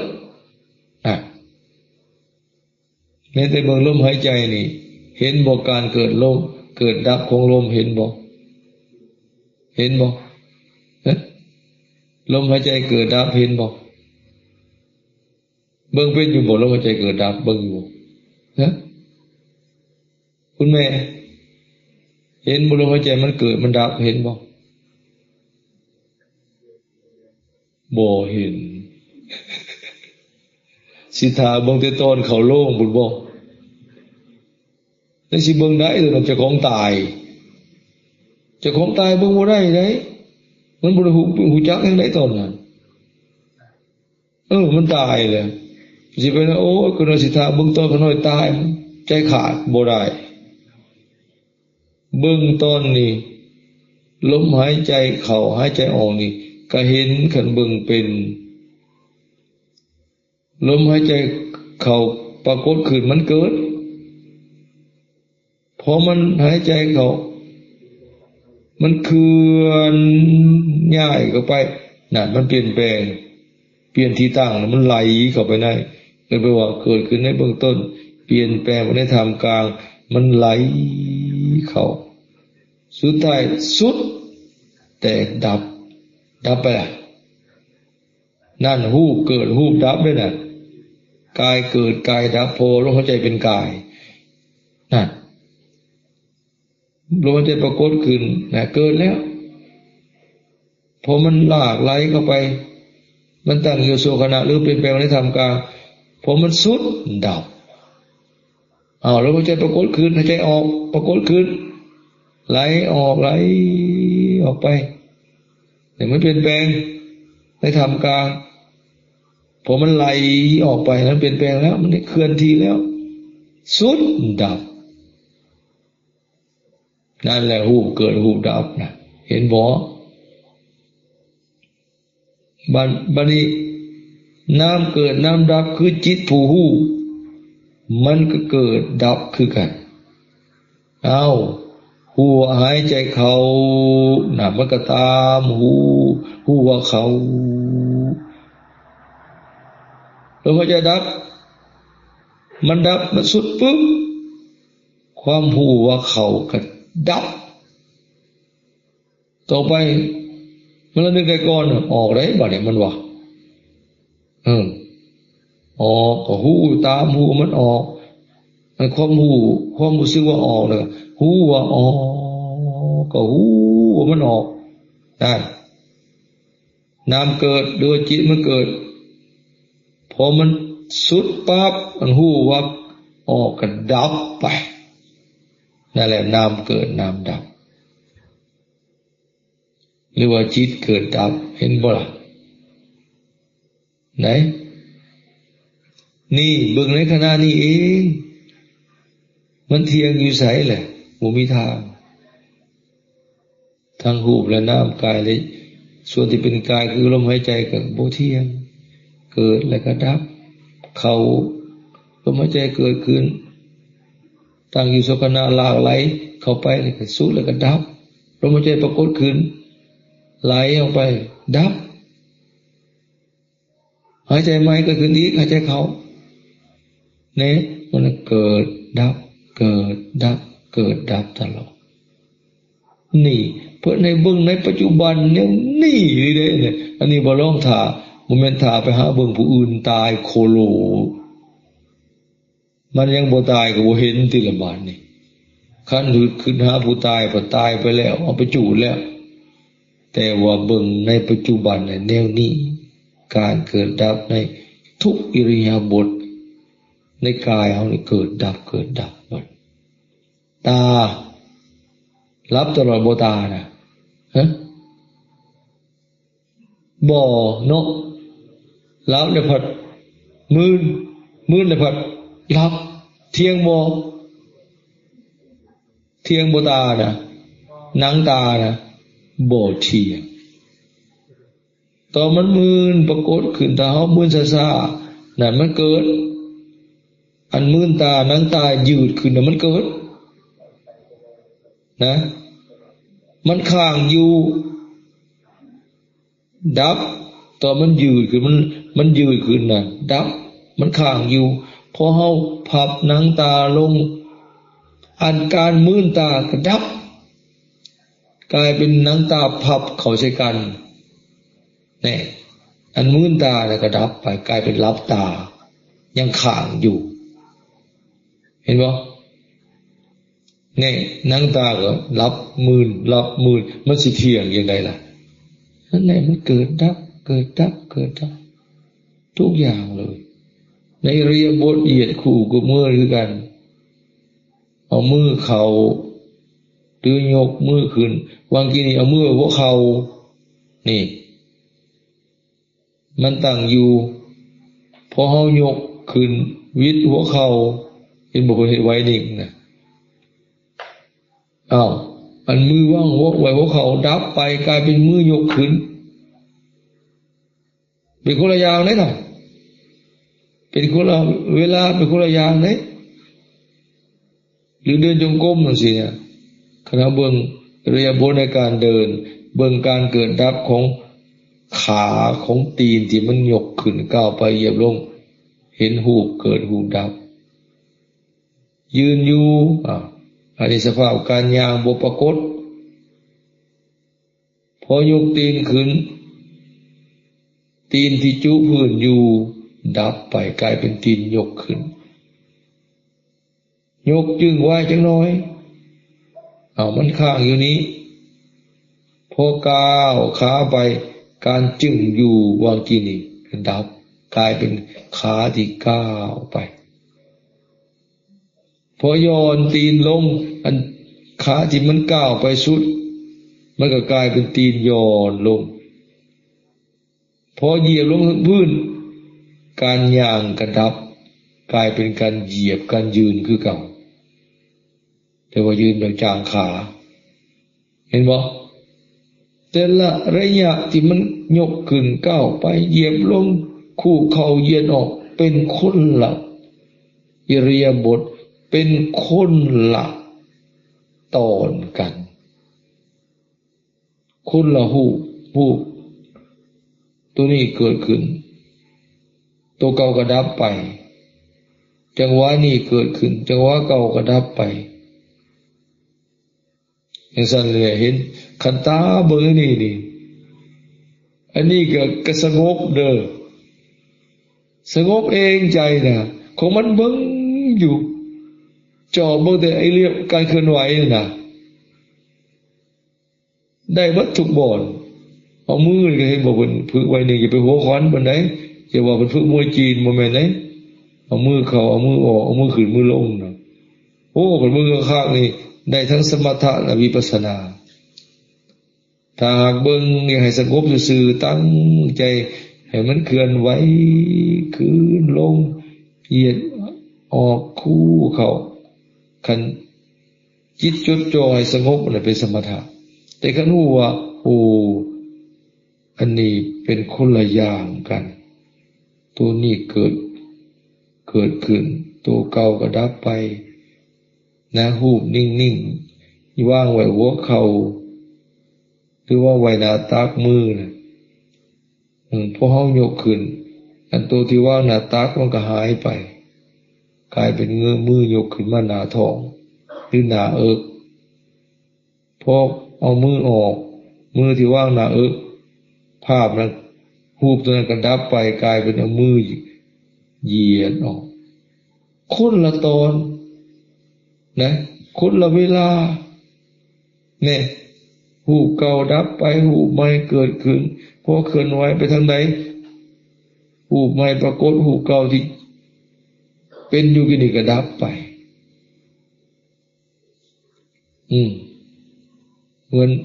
วันนี้เขามาเบิ่งตอนนี้เด้อคณะเบิ่งเห็นการเคลื่อนไหวเหยียดคู่กลมเงยของห่างกายเกิดว่าสัมปชัญญะปัปพะมันกับบ่ต่างอย่างก็เฮาเบิ่งเครื่องจักรทำงานเบิ่งรถเคยเห็นบ่รถจกรถน่ะรถยกรถหยังน่ะมันเหยียดไปมันคู่เข้ามามันสั่นกุลกกุกเก๊กมันตากดินนึงโดยเฉพาะจะมาเบิ่งเอามาเทียบสกายมันรถจกมันเฮ็ดได้หลายแบบรถอันนั้นน่ะก้าวไปทางหน้าก็ได้ถอยมาทางหลังก็ได้หันไปทางซ้ายทางขวาหมุนอ้อมโตก็ได้ยกมับจกมันขึ้นเอาลงขี้ดินโตติดช่วยมันก็สั่นกุลกห้วยเจ้าของปานมีวิญญาณแล้วมาเบิ่งกระโตเฮาก็ให้เบิ่งขึ้นให้นั้นแล้วยึดใส่เลยอันความหมายว่าเฮาในหันบ่มีเห็นแต่มันเคลื่อนไหวเหยียดคู่ก้มเงยยกขึ้นมาเดินจงกรมก็ยกขึ้นก้าวไปเหยียบลงคือเบิ่งเครื่องจักรกำลังทำงานผู้ใดเป็นผู้สั่งให้ทำงานใจผู้ใดเป็นผู้ควบคุมงานคือสติเห็นบ่กำหนดหูอยู่บ่พังบ่เผลอ คือคนขับรถนะต้องขับต้องจับตัวนี้ต้องปลดมอนนี่ต้องโยกคันตัวนี้ไปข้างหน้าคันมันสิขึ้นคันมันสิโยกหมักจกมันสิแกว่งไปทั้งซ้ายทั้งขวาหมอสัมปชัญญะสติสัมปชัญญะคุ้มอยู่บ่เผลออันตัวมันหู้มันเป็นไปก็หู้ซื่อๆตัวมันเคลื่อนไหวก็หู้ซื่อๆหากบ่ได้ไปหักไปสร้างยินดียินหายน้ำมันก็สงบเองเพราะตอนนั้นกิเลสแทรกบ่ได้ราคะโทสะโมหะแทรกเข้ามาบ่ได้พอข้าที่กำหนดตาเบิ่งอิริยาบถอยู่เบิ่งการเคลื่อนไหวของกายของลมหายใจอยู่เขาต้องไปเห็นสังเกตให้มันเห็นตอนนี้เขาจึงรู้ว่าจิตเขาว่างรู้ว่าจิตเขาสงบก็ใช่ก็สิเฮ็ดไปตามมีตามเกิดยัง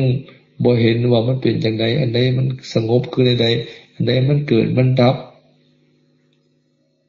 บ่รู้เลยสงบบ่สงบ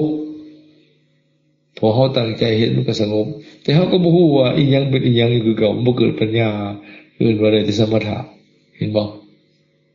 บางคนนี่กัดแขวกัดข้างเอามันขับตั้งใจเห็นบัดบ่ได้ดังใจปัดว้ายกูมีบุญบ่แต่มันก็สงบอยู่แต่บ่ฮู้วิธีสังเกตว่ามันสงบแนวใด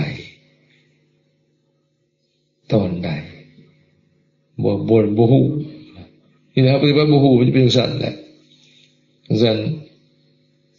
จะให้ศึกษาโดยเฉพาะอันเป็นหลักธรรมคำสอนพระพุทธเจ้าอยู่ในมหาสติปัฏฐาน4หรืออานาปานสติสูตรเฉพาะเรื่องอานาปานสติอย่างเดียวนี่ในสติปัฏฐานสูตรนี่16ขั้นผู้ใดขั้นโดยละเอียดธรรมดาเด้อันนี้เรื่องมีภาษาริบุตรนี่อธิบายครับเรื่องอานาปานสตินี่นะพระพุทธเจ้าก็แสดงไว้ก็มีในพระไตรปิฎกนะบัดนี้เฮาศึกษาแล้วจึงมาปฏิบัติพิจารณาสังเกตมันสิได้คำตอบบัดนี้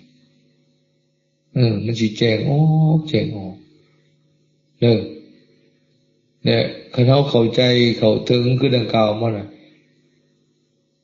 การปฏิบัติก็สิบ่ลำบากหรือบ่เปิดบ่เบื่อ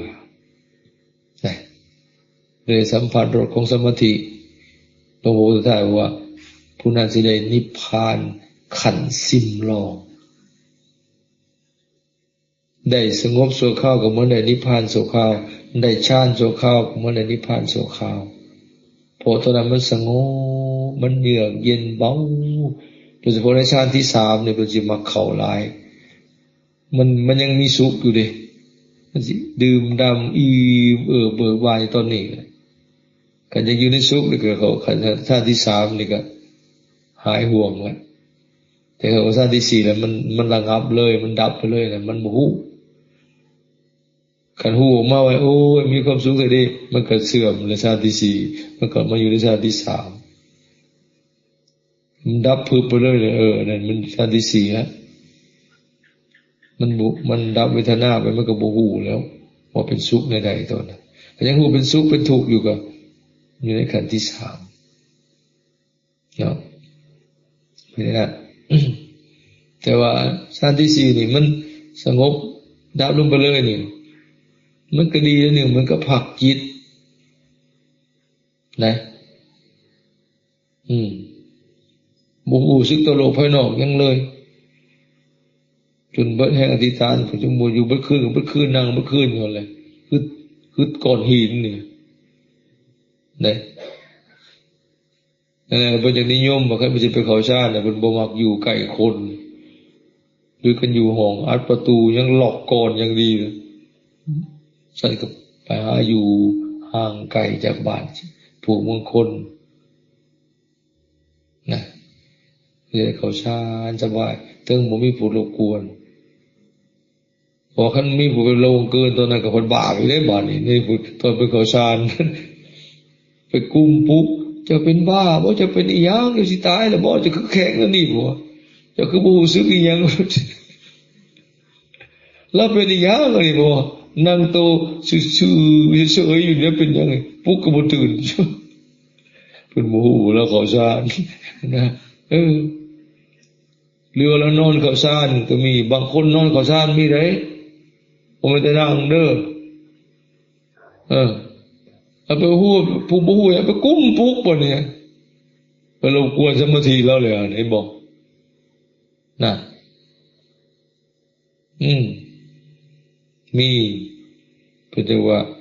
เพื่อไปยังไงผู้อื่นมารบกวนคือดังกล่าวเนี่ยผู้บ่ฮู้เขาสิบาปจะเป็นจะมักนิยมออกไปอยู่ห่างจากหมู่ปฏิบัติแต่ผู้เดียวถึงการเข้าเสียสมาธิสิง่ายขึ้นด้วย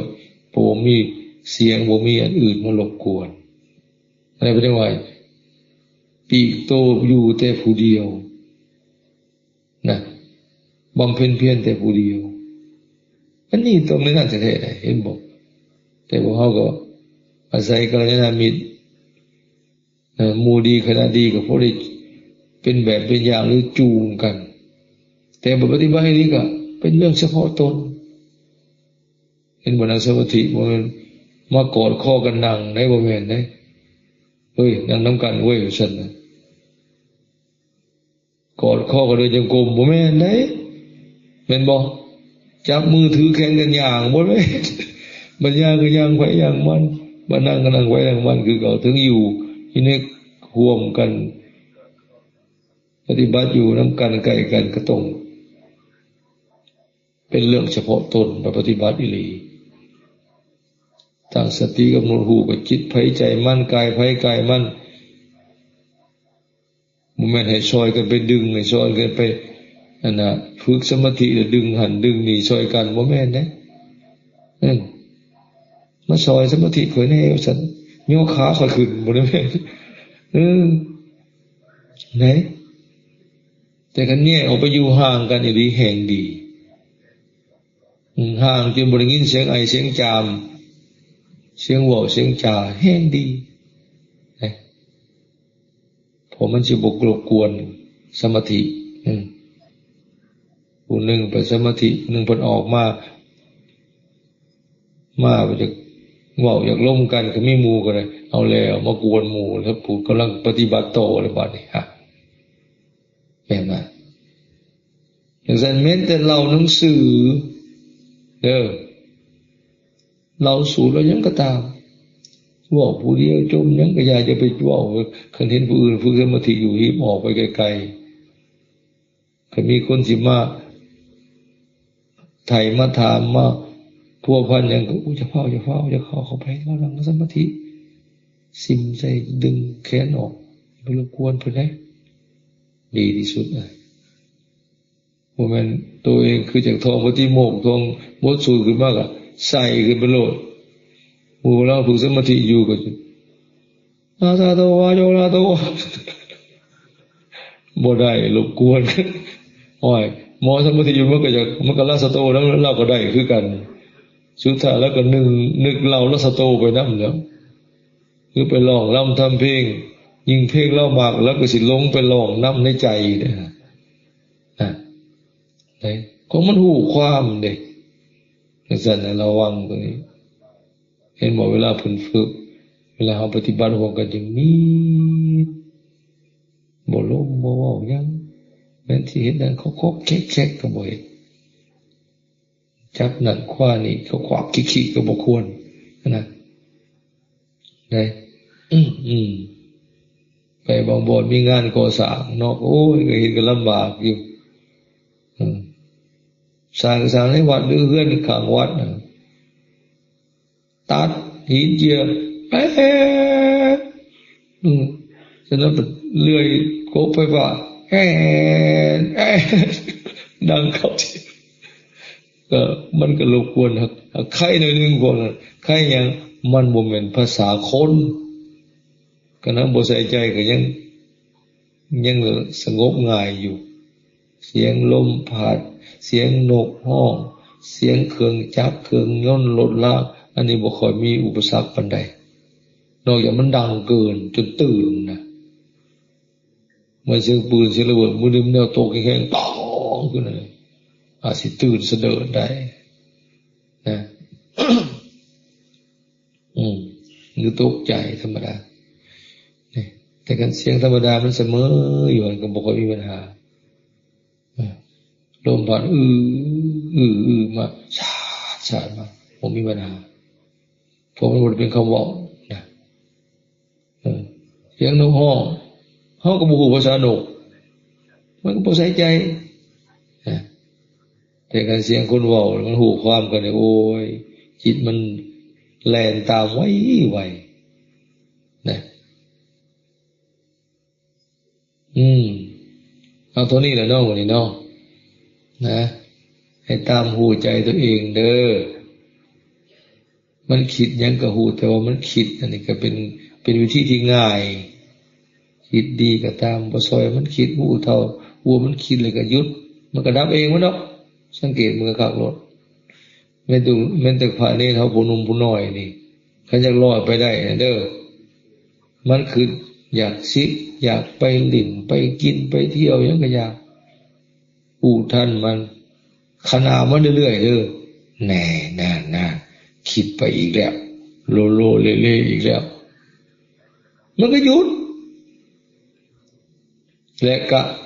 บ่อเห็ดน้ำมันคิดหัวคิดฉะนั้นมันก็เศร้าคิดแล้วก็แล้วหรือไปเห็ดคิดอย่างอื่นบ่อยมันมุกมุ่นอยู่กับความคิดเช่นว่ามันคิดอยากซิกนะที่จะไปเล่นไปกินไปเที่ยวคือไทยบ้านเขาน่ะก็หู้แน่คิดโลเลอีกแล้วมันยุดได้หันหูเมื่อยมันยุดได้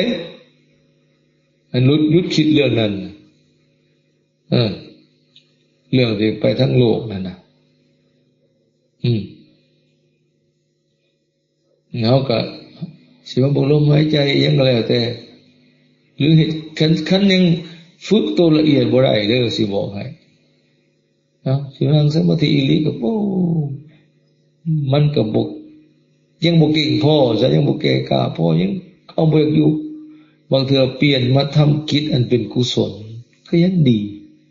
สิเฮ็ดหยังก็ตามปัดตาดกวาดอาวาสวิหารลานพระเจดีย์ถูพื้นปัดศาลาล้างห้องน้ำเพื่อเปลี่ยนความคิดที่มันมกบุญอยู่ในกามคุณกามารมณ์ยังก็ตามหางานให้จิตมันจ่ออยู่กับงานที่เป็นกุศลก็ยังดีที่เป็นบุญมันก็ลืมตัวนั้นไปหลวงพ่อองค์หนึ่งเขาบอกถึงน้อยหนึ่งจากหลวงพ่อนั่นรัดหลวงอาจารย์หลวงปู่เสริมเราเป็นสอนหลวงปู่ไปรัดมาซื้อมันกามราคะมันคิดแต่เรื่องกามเรื่องเพศคิดไม่ว่าขึ้นมักผู้สาวละอยากมีอย่างกับแบบโลกอะไรไปกุ้มรุ่มจิตใจโอ้ยจังได้หนอเรากำหนดหูท่านมันก็หายไปนั่นผลไม้อีกแล้วขึ้นอีกแล้วของตอนยังหนุ่มเนาะคือเห็นแต่ผู้ชายอยู่เรื่อยยังไงซะเยอะมีมือหนึ่งมันโบยาโบเศร้าหลายได้ควานมาไปฟันต่อไม้แห้ง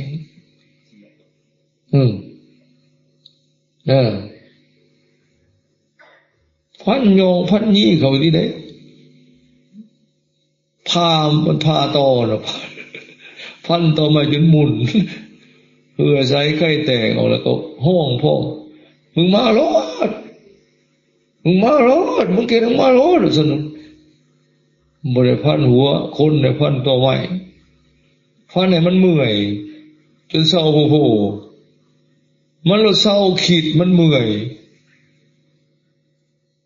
มันเศร้าขีดเรื่องการมารมตนนะเพิ่นเมื่อยแล้วอักละมันสิขึ้นไปสังตนนะนั่นเพิ่นเอาอุบายในการแก้อารมณ์นะ ต้นไม้เปียกเพิ่นก็บ่พันไหนมันสิต้องอาบัติต้นไม้เป็นไม่ต้องไปพุ่นเพิ่นหาทางหลีกออกจากอาบัติสิว่าไปตัดต้นไม้ผ้าของเขียวนะเพิ่นไปพันต้นไม้ตายมึงมาโลดถึงผู้อื่นเนี่ยเดี๋ยวเป็นบ้าว่าไม่บอกผู้เดียวพันต้นไม้บอกว่ามึงมาโลดพอเมื่อแล้วผมแก้ใจคนไทยในคนอีสานผมแก่อารมณ์ผมมันคิดเรื่องกามอยู่เรื่อยฉันนะนั่นแหละอันนี้ก็เป็นอุบายอันหนึ่งก็คันเฮาว่าประพฤติอย่างละเอียดบ่ได้นั่งสมาธิอันนี้ก็มุหาเปลี่ยนวิธีหาทำงานเบาๆหรือเรียกที่บ่ผิดศีลวินัยกิจวัตรอันนี้ก็ซอยได้ยะทานก็เอาเรื่อยอันนี้นะมันนั่งแล้วเธอนอนอยู่ซื่อๆแห้งคิดเก่งเวลาทำงานทางกายยังก็อย่างนะปัดตาดปัดยังเห็นนั่นเห็นนี่แต่มันก็เป็นกุศลในบุญด้วยเขาก็เห็นคิดมันกับจดจ่ออยู่กับงานมันก็ลืมคิดถึงเรื่องนั้นเรื่องที่จะไปเห็นอย่างอื่นหรือทางการมารมณ์ต่างๆได้นะอ่านหนังสือสิจิตมันจดจ่อในการอ่านหนังสือธรรมะนะดูหนังสือสูตรที่มีบทแปลบทยังหรือท่องสูตรเป็นบาลีก็ตามเป็นคำแปลก็ตามสาธยายธรรมก็เห็นแต่จิตสงบมันก็ปล่อยว่างเรื่องที่ก็คิดฟุ้งปรุงแต่งมันจดจ่อด้วยการอ่านหนังสือการท่องจำการสาธยายนี่มันก็แก้อารมณ์ตัวนั้นได้ระงับไปดับไปเกินว่าก็อยู่รอดไปอีกเลยดิ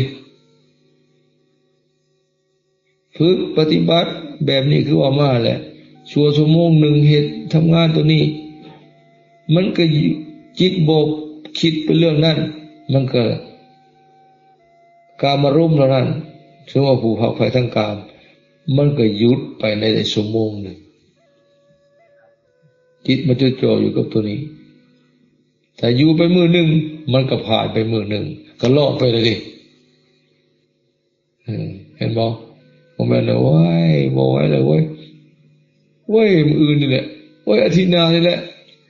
ก็ยังดีเลยเห็นรถอาทิตย์หนึ่งนะเตรียมคันพอหาส่งก่อนเอาแล้วบ่ได้ไปตามมันเลยไปหาซื้อส่งเลยบ่ได้มืออื่นนี่แหละเพราะว่าเอาโจเข้าไปอีกแล้วแต่มันปรุงแต่งบ่เศร้าเห็นบ่ละเฮ็ดตามมันสุดท้ายก็แต่งคันมาล่าสิกเลยเว้ยแหน่จึงสรรหาอุบายเปลี่ยนมันน่ะเด้ออย่าไปเฮ็ดตามมันท่านเคยถามพุทธานอาแต่ก่อนนั้นเรียนจบปี2589เสียงจบสันกลางลงไปหับใส่อยู่สวรรค์ซื้อทรงไว้แล้วเสื้อก็ซื้อไว้แล้ว2 สูตรพุ่นไปหับใส่ปีหนึ่งสอนแล้วศิลาสิกขาเพิ่นว่าไปหาทำงานได้เงินแต่งเมียงามๆเพิ่นฝันกลางเว้นเอาหัวจักหน่อยเนาะบัดนี้เนาะโอ้ยเมียเพิ่นก็งามบ่ทันเห็นหน้าหากว่างามเลยเมียเพิ่นน่ะลูกก็ฮู้เป็นตาฮักเป็นตาแพงเพิ่นน่ะพุ่นปรุงแต่งเพิ่นน่ะมีเงินซื้อรถจักรหลายปีไปซื้อรถใหญ่พุ่นน่ะเฮ็ดเรือนหลังงามๆป๋าตัวเพิ่นฝันทั้งคันกลางเว้นนะนี่แต่แนวมันดีๆนะเพิ่นฝันน่ะเพิ่นปรุงแต่งนะเข้าข้างเจ้าของแต่ก็ได้ย้อนนี่ได้คุณแม่ได้ย้อนตัวเองบ่บาปแล้วตัวโลภตัวเองนะตัวกิเลสตัวพยามารมันมาหล่อเฮาก็ตัวมันออกพรรษาก่อนเฮ้ยออกพรรษาแล้วพอโอ้ยเดือน3ก่อนพอจะสิเดือน3แล้วโอ้ยใกล้สิเข้าพรรษาก่อนพอเอาไปมา4 ปีเก็บทรงเสื้อไว้นะทั้งเธอเอามาแย่งได้ บ้าใส่ทรงนี่คือสิคักด้วยสุดท้ายแล้วมีเถื่อหนึ่งว่ามันจบหลดไปว่าพระทานงอพระทานอ่านฟังกราบเพิ่นเลยไปมักไปล้มกับเพิ่นจังซี่เด้กับอยากไปเพิ่นสิเว้าในใดนะไปอยากหาวิธีให้เพิ่นแนะนำว่าเพิ่นเฮ็ดได้เพิ่นจังรอดมาได้เพิ่นบ่เป็นผู้บ่าวบ่ตะกี้นะเพิ่นบ่มักบ่ผู้สาวที่เข้าไปเป็นหนุ่มนั่นน่ะเพิ่นเฮ็ดจังไดเพิ่นจังรอดมาได้หาวิธีอยู่ให้เพิ่นเว้าพอทานเขาน้อยคืออยากสิบ่แล้วเพิ่นโกงสิแหละเขาน้อยว่าสิให้พอทานเฮ้ยเพิ่นว่ามันคิดซื่อๆดอกเพิ่นว่ามันคิดกะยามันเฮาก็บ่เห็นน้ำมันเพิ่นว่าจังว่ามันก็เศร้าเพิ่นว่าเพิ่นว่าจังซี่แหละเท่านี้โอ้ได้ธรรมะอย่างใหญ่เลยบัดนี้นะโอ้เพิ่นฮู้เท่าทันจิตเพิ่นอยู่ดิจังเพิ่นบ่ได้แบกกดแบกบ่ได้แบกกดพายบาทเข้าป่าเข้าดงเพิ่นก็อยู่แต่บ้านแต่เมืองส่วนหลายสุดท้ายเพิ่นตอนเพิ่นยังเป็นพระหนุ่มเพิ่นเข้ามาอยู่วัดชัยภูมิเป็นเจ้าคณะแขวงหลายสมัยจนอยู่หันมาตลอดจนเฒ่าจนแก่อายุ106 ปีท่านอาจจังมรณภาพบ่แต่น้อยแต่เป็นจั่ว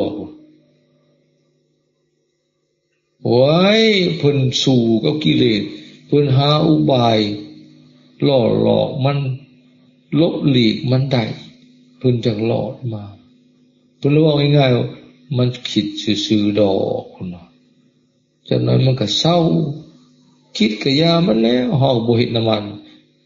นชวนเฮาสิเฮาก็บ่สิพุ่นว่าจังนั้นมันก็เศร้าพุ่นมันสิขึ้นเวียนคนเฮาขึ้นบ่เศร้าก็เป็นบ้าเลยเนาะนั่นคือแล้วมันก็เศร้าเดี๋ยวมันคืออีกผู้อีกมันก็เศร้ามันก็อยู่รอดไปอีกนะความหมายเฮาบ่เฮ็ดน้ำมันโอ้แม่นความเพิ่นนี่อันนี้แหละเพิ่นว่าตามดูจิตเป็นจิตตานุปัสสนาฮู้ความคิดแล้วก็ดับไปปล่อยวางคือบ่มันคือเฮิงฮู้ว่าคิดโอ้คิดแล้วคิดอีกแล้วเศร้ามันก็หยุดอย่าคิดเลยเลยคิดอย่างเตือนเจ้าของอยู่เรื่อยเนี่ยเมื่อนับเรื่องงูเรื่องควายมันสิออกนอกทางนั่นไปทางนั้นเด้ออยู่เด้อหยุดอยู่เตือนอยู่เรื่อยจิตเฮาก็เตือนได้เตือนตัวเองอัตนาโจทญัตตานังจงเตือนตนด้วยตนเองเตือนจิตเจ้าของเรื่อยๆอย่าให้มันฟังเพ้ออย่ามันไปหึงสวนมันคืนเตือนมันอยู่ยันตามักใส่ง่ายๆเลยอุบายนะแต่เศร้ายันทางนึงเป็นภาวนาเนี่ยเศร้ามันก็เศร้ามันฆ่าเข้ามาเศร้าภาวนาเลยนะภาวนาอย่างภาวนาเศร้าเหมือนพุทโธแล้วมันก็ไปบ่ได้มันขับพุทโธคงมันคิดถึงแต่พุทโธเลยมันก็บ่คิดถึงผู้สาวเลยบัดนี้มันฆ่าพุทโธอันนี้กันถ้ามันคิดไปแล้วก็แหน่ไปอีกแล้วเศร้ามันก็เศร้ามันคิดถึงเรื่องนั้นมันฆ่าคำว่าเศร้าว่าหลายๆเทื่อก็ได้เป็น10 เทื่อบุญจนมันบ่ไปมันฆ่าเศร้านะนี่วิธีสังเกตจิตที่บางทีมันก็บ่ได้เล็กแหลกไปได้โอ้มันมาแล้วมันมาอยู่กับความว่าเศร้ามันมาภาวนาตัวนี้แล้วพอให้มันคิดถึงผู้สาวเนี่ยมันเศร้าแล้วมันฆ่าเขาว่าเศร้าเพราะจิตคิดเทื่อหนึ่งมันคิดเรื่องเดียวมันจะจิตจะเกิดขึ้นพร้อมกัน2 ดวงจักเถื่อแต่การเกิดดับของจิตมันไวเอาเว้าแล้วมันช้าดอกแต่มัน มันเผลอแป๊บมันคิดไปโลด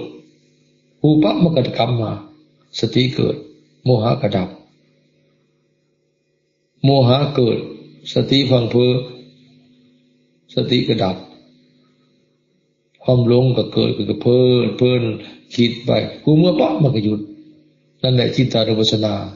เห็นบ่หูว่าคิดกันหูเลยมันดับโลดดอกมันหยุดโลดแหน่คิดอีกแล้วหยุดเลยนะสติมาเลยนะมันหยุดจึกเขาเบรกรถแบบนั้นแหละเบรกรถมันยังลากล้อกาดอันนี้บ่จิตนี่ก็คือเมื่อมีสติปุ๊บมันหยุดโลดความคิดนะเพราะมันบ่มีความคิดเกิดขึ้นพร้อมกันสองเรื่องจักเถื่อนะนี่ให้สังเกตเด้อสังเกตจิตตัวเองนะมันเกิดมันดับในใดนะเบิ่งให้มันทันสิม่วนบ่นี่เหตุปฏิบัตินะแล้วเตือนบ่ได้ปฏิบัติลำบากดอกแต่เป็นหยังเพิ่นคือหลอดมานะแต่เพิ่นตามหูตามทันมันอยู่สงบระงับปล่อยวางอยู่เรื่อยๆเรื่อยๆไล่หัวมันออกไปเรื่อยมันปลเหมือนมาสิเฮือเนี่ยปลว่าก็มาไล่หัวแส่ฟาดมันโลดนะ บ่อยมันปรุงแต่งเฮิงเลยก็บ่เฮ็ดตามมันนะเนาะแล้วเขาก็สิเห็นว่ามันปล่อยมันว่างมันสงบระงับมันสิมีความสุขความเบิกบานในการปฏิบัติบ่เปิดบ่เบื่อก็ได้สัมผัสได้มันหูได้เฉพาะตนนะเห็นบอกครูบาอาจารย์ไปจังพอใจในการปฏิบัติเป็นไปใช้ไปอยู่ป่าอยู่ดงไปเดินทุดงนั่นนี่อยู่ผู้เดียวก็ได้ไปสบายนะเพิ่นได้สัมผัสแล้วตัวนี้มันหากคนผู้บ่ปฏิบัตินั่นมันจังบ่ฮู้นะนั่นแหละพระพุทธเจ้าว่าสันติติโกนะเป็นธรรมที่ผู้ศึกษาและปฏิบัติเพิ่งเห็นได้ด้วยตนเองนะโอ้ยเรื่องสมาธิสมาบัตินี่แฮงเว้าสู่กันฟังบ่เป็นคันบ่ปฏิบัติคันบ่เข้าถึงนะบ่ให้ฟังกันอย่างนี้แต่ในหูนี่ตัวเองก็บ่ร้องเบิ่งบ่ปฏิบัติเข้าบ่ถึงก็บ่ได้สัมผัสนะอ่านหนังสือจนตาลิงตาลายลบไปลบมาเท่าไอ้เต่าคันบ่ปฏิบัติก็บ่สามารถสัมผัสได้ว่าสมาธิเป็นไรความสงบเป็นไรความสุขปิติเป็นไรบ่จักนะเห็นบ่เพิ่นจังบ่แปลในเรื่องสมาธินี่เพิ่นบ่แปลเลยวิตกวิจารปีติสุขเอกคตาอุเบกขาเพิ่นบ่แปลเป็นหยังบ่แปลมันแปลยากมันอธิบายลำบากมันเป็นภาษาจิตมันบ่มีรูปร่างเอามาอธิบายให้เห็นโอ้วิตกเป็นหัวนี่เป็นขาจังซี่ยาวเท่านั้นชี้จังซี่มันบ่ได้บอกนี่นั่นนะ อันใดมันก็ง่ายที่ต้องแต้มใส่กระดานให้เบิ่งนี่วิตกเป็นหัวนี่มีหูจังซี่คันเจ้าเห็นนี่แต่เป็นวิตกบ่ได้ยากเพิ่นเลยคงทรัพย์ไว้เลยจังซั่นฮู้ไว้เป็นทฤษฎีเป็นปริยัติเมื่อปฏิบัติเข้าถึงมันจะฮู้เองบาดนี้จะได้คำตอบเองตัวอย่างง่ายๆนะเอามาปฏิบัติธรรมนี่คักบ่สบายบ่ตอบสบายหรือว่าสบายสบายมีความสุขบ่มีถือเลขคักบ่คักได้เงินหลาย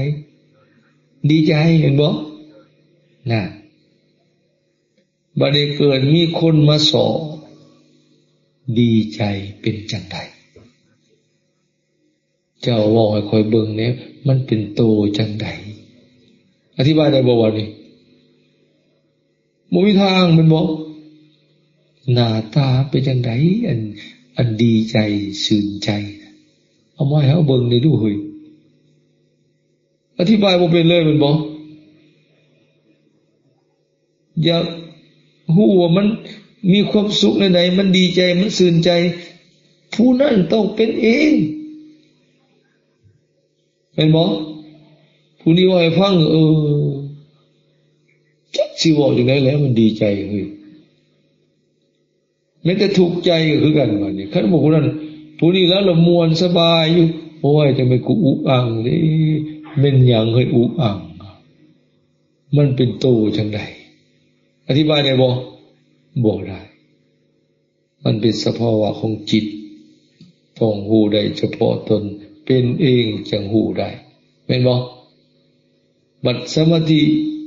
เรื่องขันธ์ของฌานของอภิญญาโอ้ยแห้งแล้งเลยบัดปฐมฌานทุติยฌานจตุตฌานตติยฌานสูงขึ้นไปอรูปฌาน4พุ่นโอ้ยแห้งละเอียดขึ้นไปอีกนะนั่นมันจึงว่าอธิบายยากเพิ่นเลยยังคงศัพท์ไว้คือเก่าจะหาเขาอธิบายสิอุปมาอุปไมยเรื่องฌานเรื่องอภิญญาเกือบบ่มีเลยยากที่สุดเลยสิให้ผู้บ่ได้ปฏิบัติเข้าใจนี่เป็นไปได้ยากจังซั่นศึกษารับไว้แต่ว่าต้องปฏิบัติจึงจะรู้ได้ว่าอีหยังเป็นอีหยังที่เพิ่นผู้เพิ่นโคตรโดยเฉพาะพระพุทธเจ้านี่เพิ่นค้นพบแล้วเพิ่นจังบัญญัติไว้ให้เฮาได้ศึกษาเพิ่นจึงสอนไว้นะเมื่อเฮาศึกษาและปฏิบัติตามมันจะรู้ได้เฉพาะตัวเองจะได้คำตอบและหมดความสงสัยนะแต่เพิ่งตัวเองรู้เพราะนั้นหรือแม้แต่เขาฌานได้อีหลีนะเขาเรื่องฌานกันนะผู้อื่นมาถามสิอธิบายให้ยิ่งผู้บ่เคยปฏิบัติก็บ่เข้าใจคือเก่าแต่คันคนปฏิบัติที่มีสมาธิหรือฌานเสมอกันม่วนเลยบัดนี้ร่วมกันอำลำเลยเข้าใจเลยนะแต่คันคนภูมิธรรมบ่เสมอกันหรือบ่ได้ฌานบ่ได้สมาธิเสมอกันโอ้ลมจักเพิ่นเว้าอีสังที่บ่ดีสิมาเพ่งโทษอีกแล้วเพิ่นบ่เข้าใจนะเว้าอีสังเป็นฌานอีสังเป็นสมาธิมันยังเป็นสุขมันยังเป็นเอกตาเป็นผีสังเราบอกอีหยังอันนี้นะมืดแปดด้านได้เพิ่นนะเห็นบ่เฮาบ่ได้เห็นจักเทื่อตัวเองก็บ่ได้ทั้งศึกษาทั้งภาคปริยัติก็บ่ได้ทั้งภาคปฏิบัติก็บ่เคยเห็นแต่คันเฮาผู้มีภูมิแน่หรือเคยปฏิบัติมาแน่เว้าก็พอเข้าใจกันได้ถ้าเสมอกันว่านี่เคยปฏิบัติด้วยเคยได้สัมผัสเองด้วยนี่โอ้ยม่วนเลยบัดผู้มานั่งฟังทางข้างจังแต่ก็จักเพิ่นเว้าเรื่องอีหยังกันเนาะเฮ้ยเพิ่นล้มเรื่องอีหยังกันชาติที่1ที่2เป็นอันนั้นมีอันนี้เพิ่นเว้าอีสังเฮ้ยงงเลยซุบ่อยู่ทางข้างผู้เพิ่นบ่เคยได้ปฏิบัติน่ะนะจนบ่อยากล้มนำผู้ใดไงพอไปได้ยินพุ่นแล้วจักเพิ่นเว้าอีสังเพิ่นคือเว้าเขาได้เขาเข้มกันคักแต่ซุมเพิ่นนะคือเขาบ่เข้าใจกันคักแท้ก็พอเพิ่นได้สัมผัสมาแล้วเห็นบ่สมควรแก่เวลามันหลายเถื่อสมควรแล้วตัวนี้เนาะนี่ขอยุติเพียงตัวนี้เด้อเพิ่นสิลงบัดใดคือหลายเถื่อสมควรเด้อ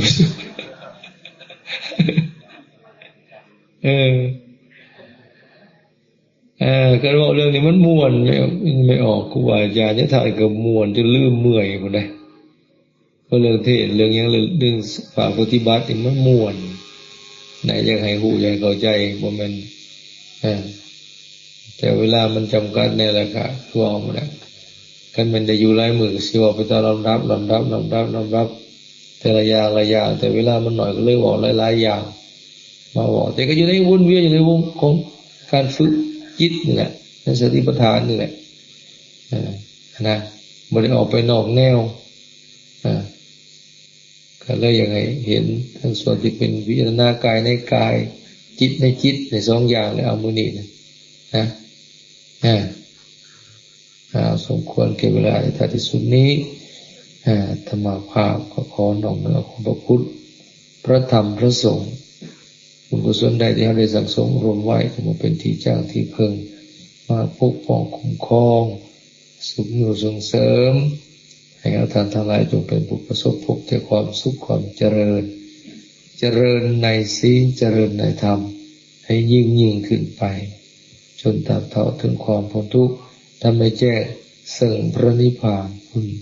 เธอสาธุสาธุสาธุอนุโมทา